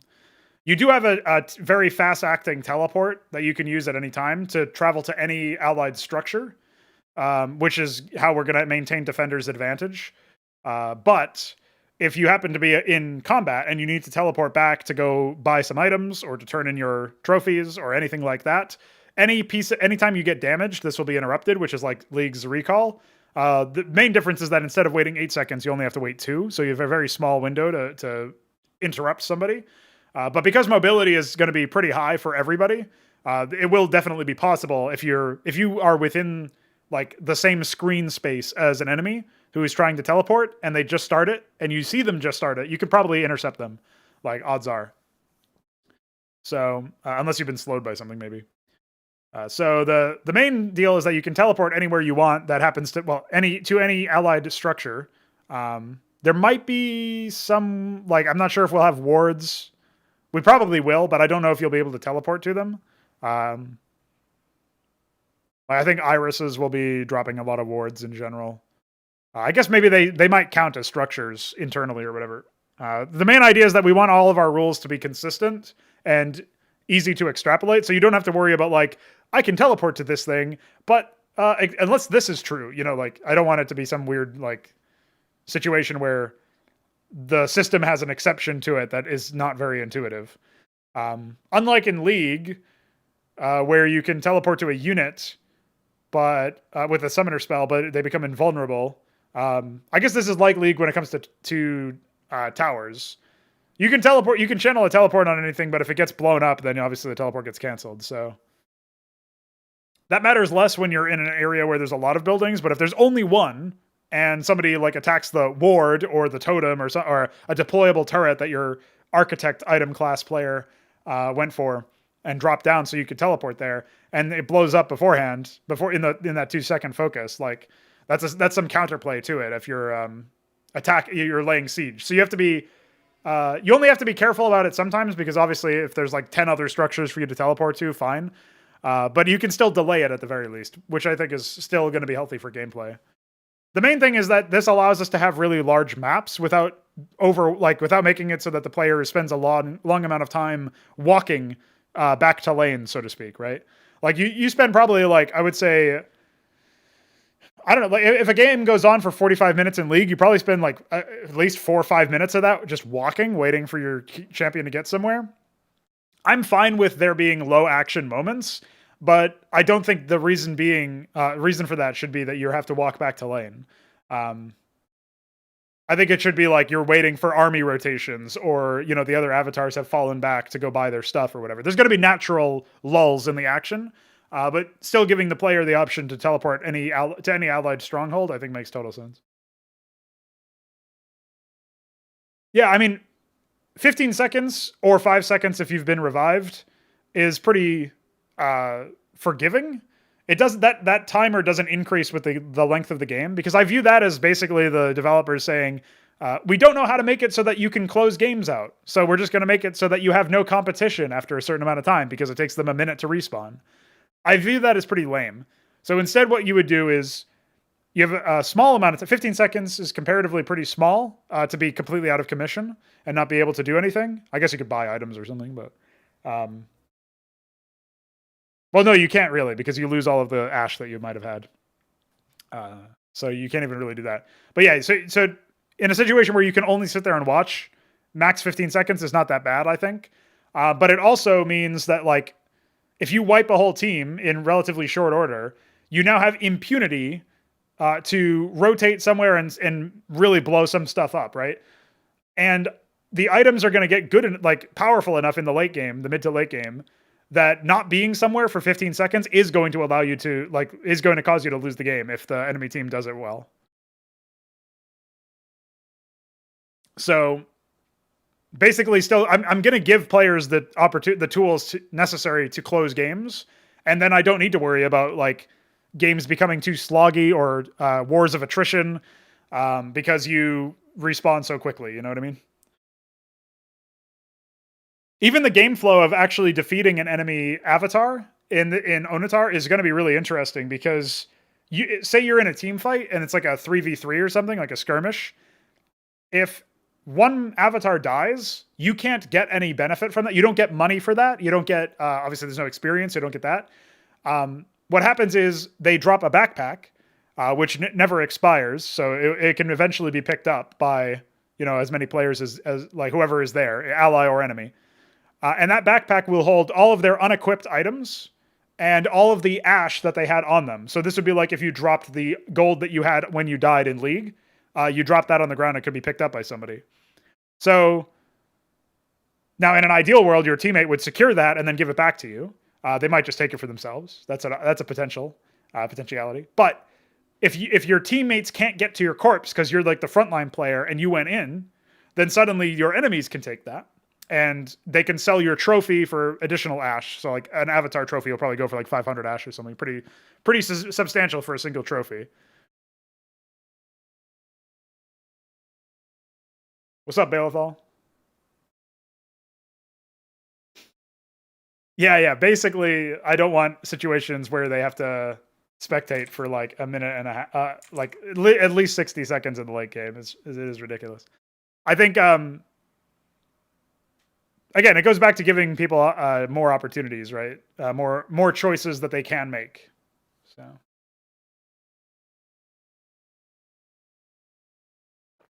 yesterday roller skates, I did a stream of this. So yeah.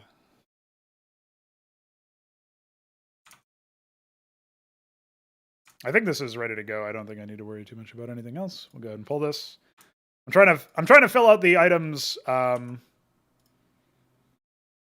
trying to have at least one item in each category of item. So now we have a weapon, we have a glove, we've got leg and boot, and we need chest pendant. Oh, no, chest cloak, and then head pendant. So we still need 4. I first released the documentation 2 days ago, so you were only 1 day late. Pretty early adopter, TBH. I've been gathering information on what people like about MOBAs and seeing if any of that filters through to something that I would actually like to do. But at the end of the day, this is very calling this just another MOBA or equating this with other MOBAs is a little bit disingenuous. So I don't care about that. Like if people end up calling this a MOBA, it's not going to offend me. But I don't necessarily want to just say this is a MOBA because there's so much else going on that it almost feels like I would be false advertising. That's the only concern I have with it. It might be a tough game to market, is basically what I'm getting at.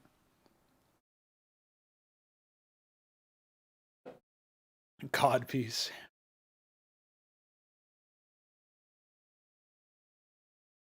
Maybe that's the item slot the unique item slot you get when you equip the tyrant core, because you got to be a real big dick energy guy to do that. Base stats for avatars are not written anywhere, but I think it'll be I'm thinking it'll be like maybe 300 HP, 5 armor, 4 movement speed. Trying to think about what else we need. Oh, energy. We can say 200 energy. 300 HP is actually a lot, so I'm not sure about that one, but.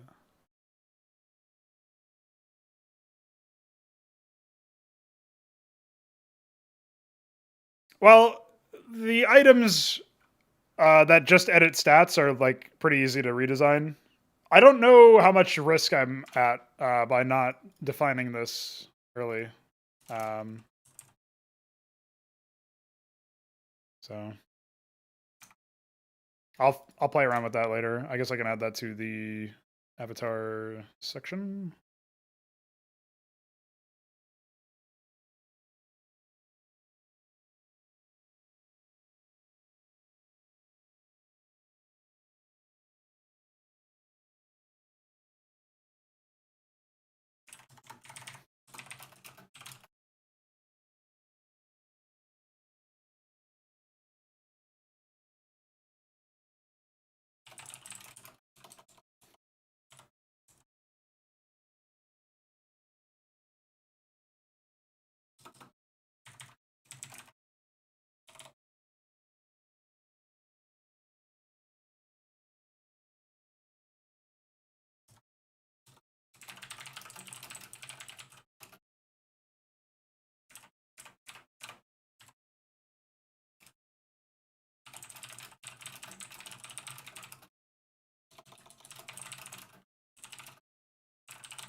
I'm not sure about the new order thing.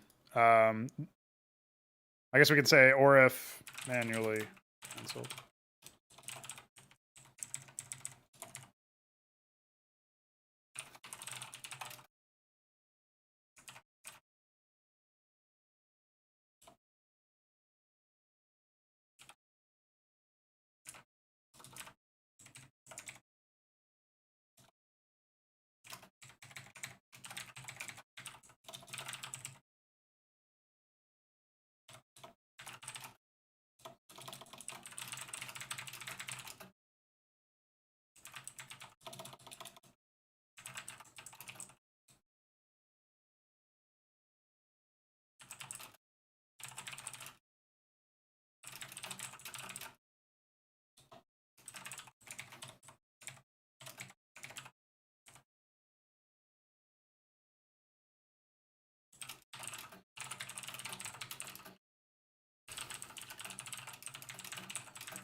So just translating this into more conventional text.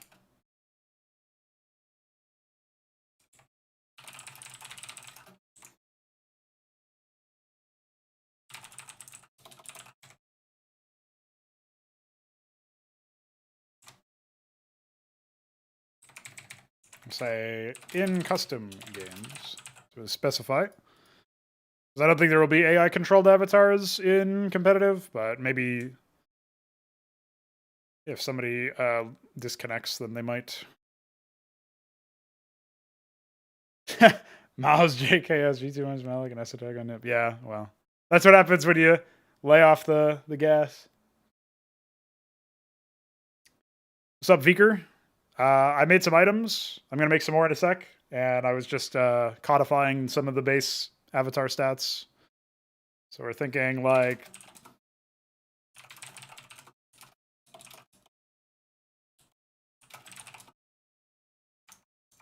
I'll drop the armor a little, actually quite substantially for movement speed.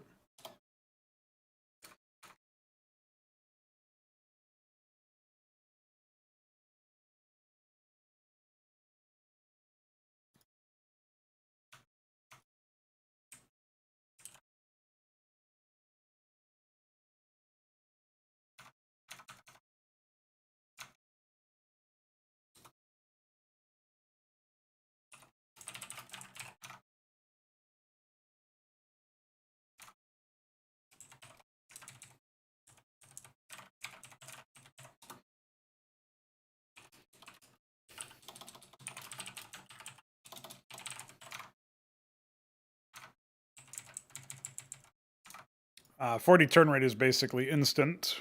I don't know if we need to worry about weight. I guess they will be able to garrison production structure or transports. Weight. Yeah, I guess we can say 5. Fine. Yeah. We'll leave this here and I'll iterate on that later.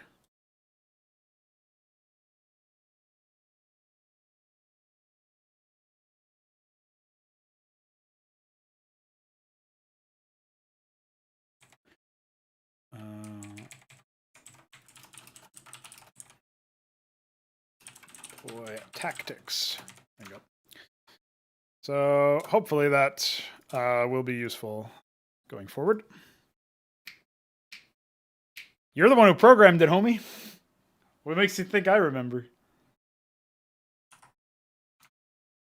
It's been so long since we implemented that. It was called turn radius in Brood War, which was erroneous. I don't even think that Blizzard actually called it that internally, for the record. I need a pendant.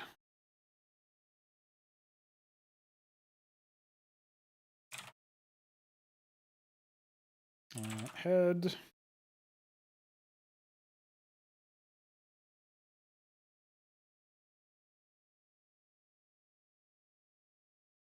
It's probably not exactly instant, but it might as well be. 40 is the value that we used for Marines, for example, Mavericks. I'm pretty sure anyway. I can go into the unit def later and check.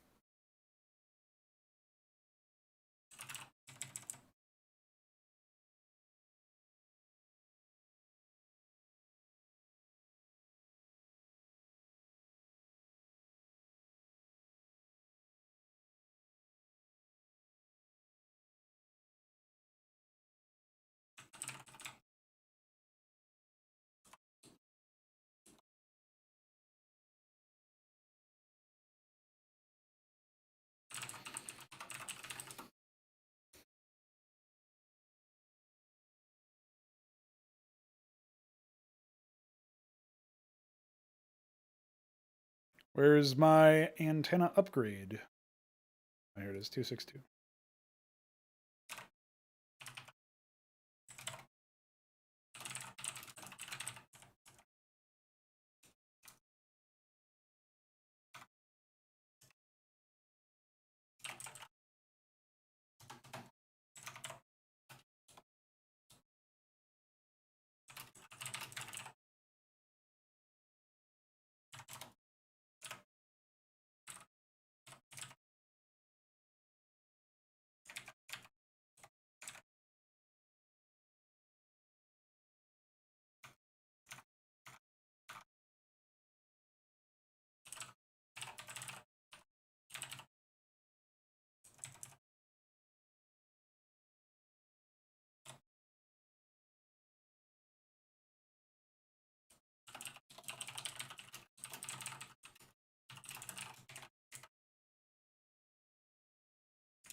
Okay, we'll pull that.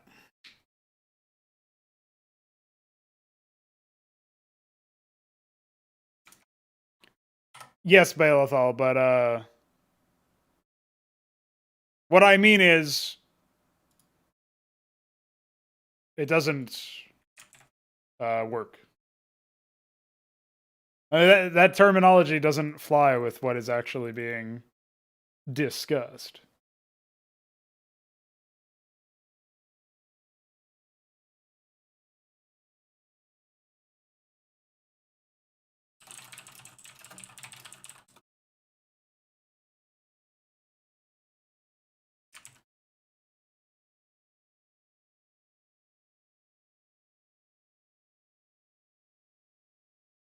I feel like I missed a message from you, Vic. What happened here? Oh, I guess you were just following up your old comment.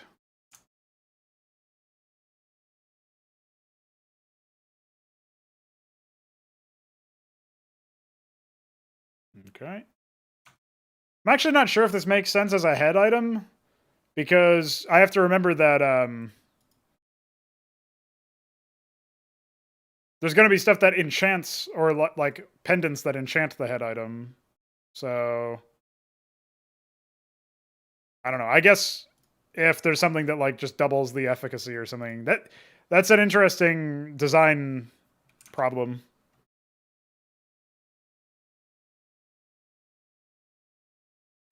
that I'll have to account for later. But should be possible. Should be possible.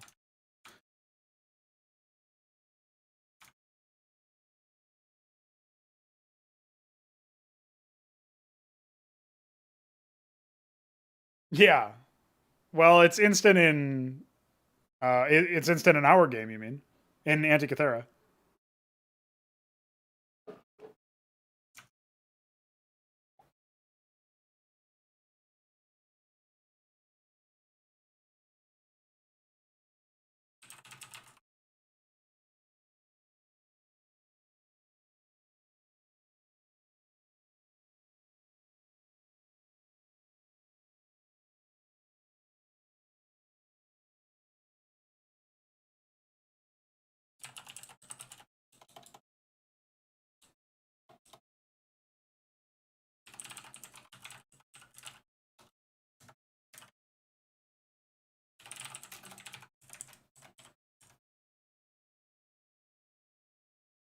Oh.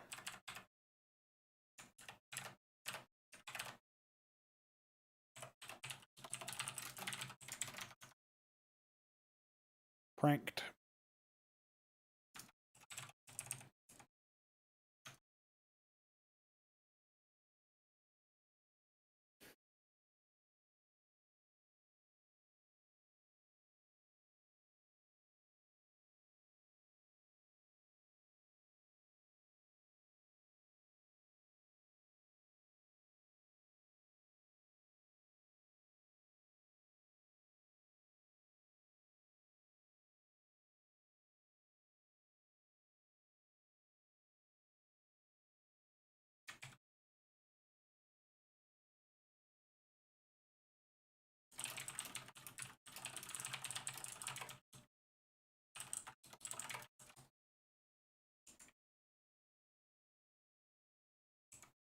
I suppose that does make sense.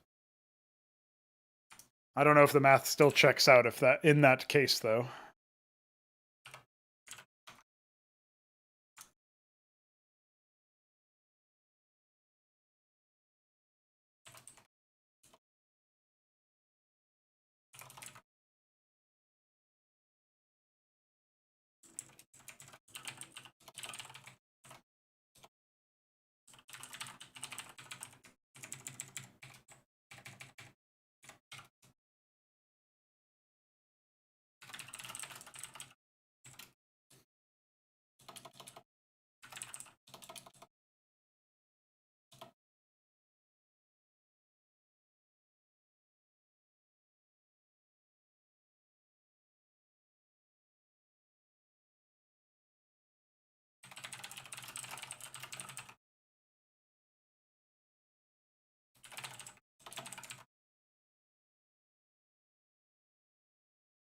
Aha. Now it makes sense.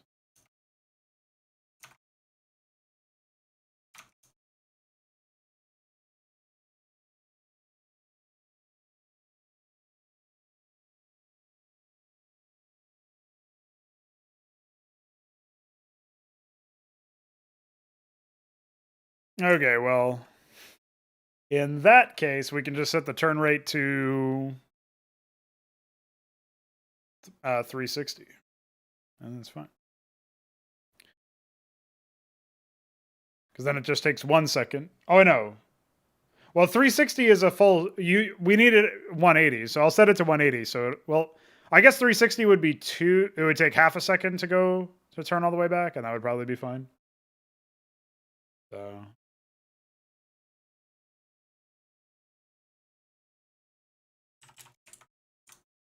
There you go.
Well, it would be 1 second at 360 to do a 360.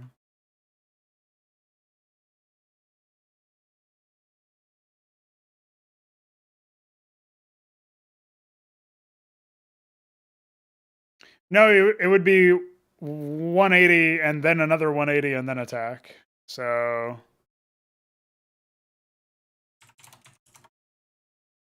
I guess we can do 720 and see how that works.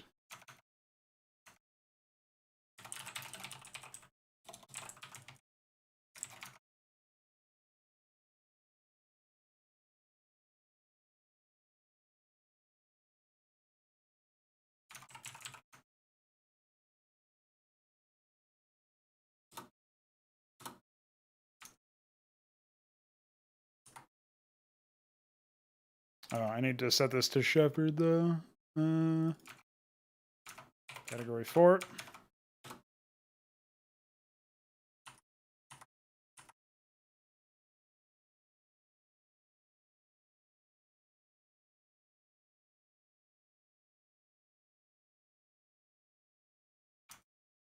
I guess instead of head item, it'll just say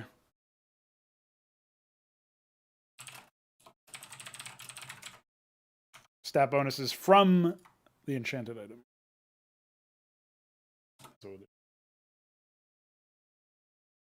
Math practice.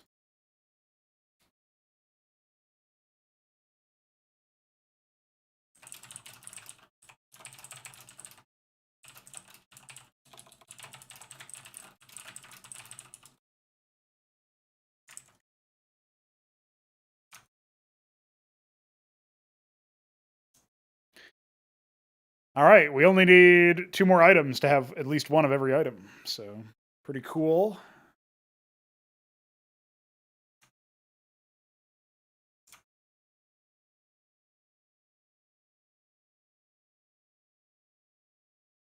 I guess if cloth physics end up being a limiting factor, instead of cloaks, we can do pauldrons, like shoulders. And that would still logically augment the chest plate if you wanted it to. So just an idea.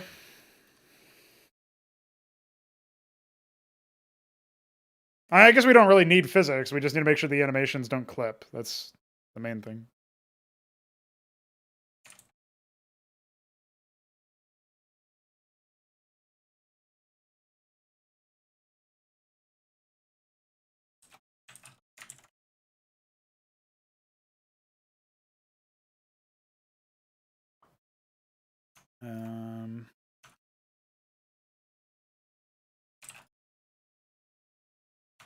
So we're doing what?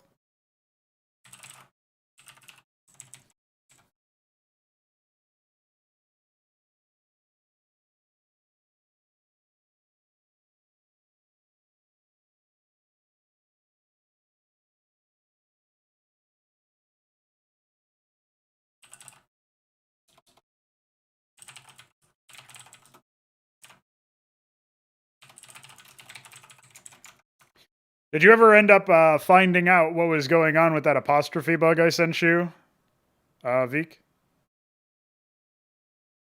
I don't know if it's even still there.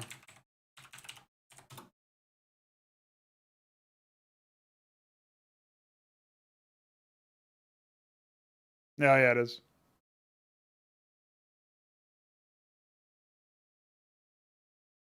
Well, it's going to be bugged in this if we ever go to items all, but it's not that big of a deal.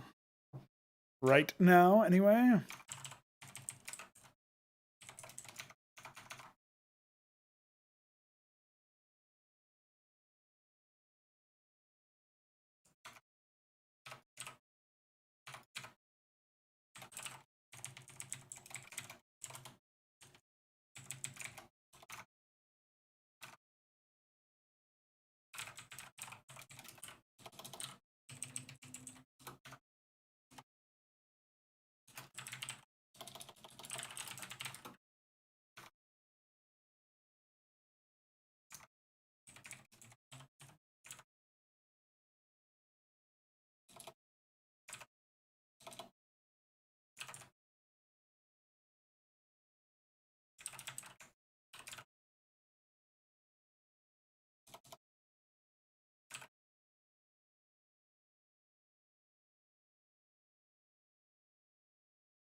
I didn't think about pre-rendered, but yeah, good call.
This might not end up being a common item, but it might be the upper echelon of common items as well, so...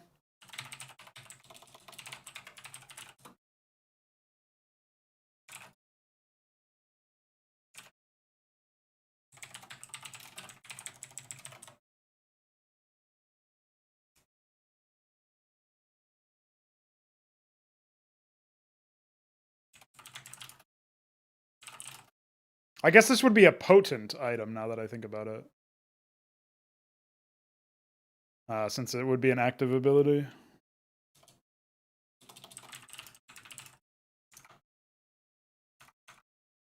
Oh wait, no, it has to be passive because it's an enchanter thing, so...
I'm not sure if this really classifies as a enchantment item because it doesn't enchant the.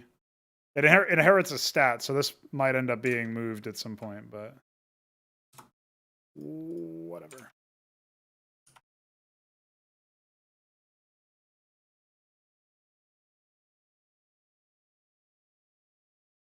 Where'd my shit go, homie? 1, 2, 3, 4, 5, 6. What?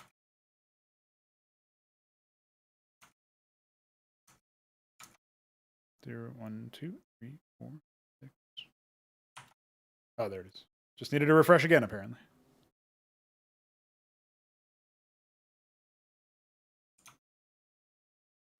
All right, boys. We've got a spattering of initial items. We'll be back. I'm not sure when, actually.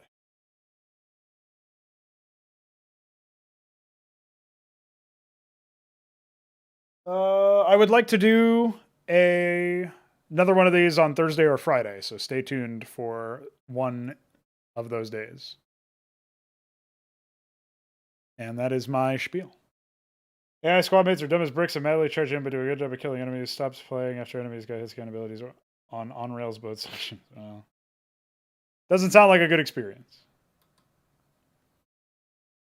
Yes, Veek. So the item table would mostly benefit from having the item category in small caps above the first item of its kind.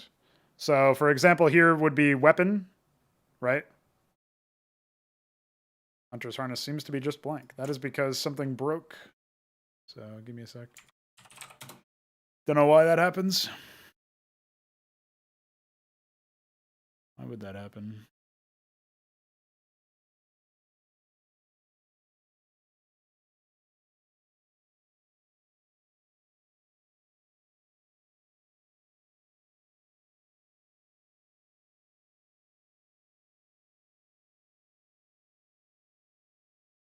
Is it because of the comma, you think?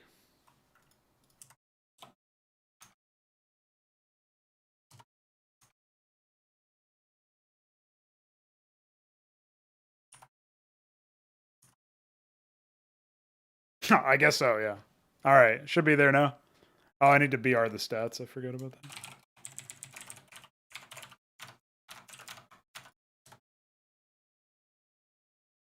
Should be working now. Thanks, Roller Skates. Yeah, I think small caps on the weapon categories would be nice. The only concern I have is that it would probably be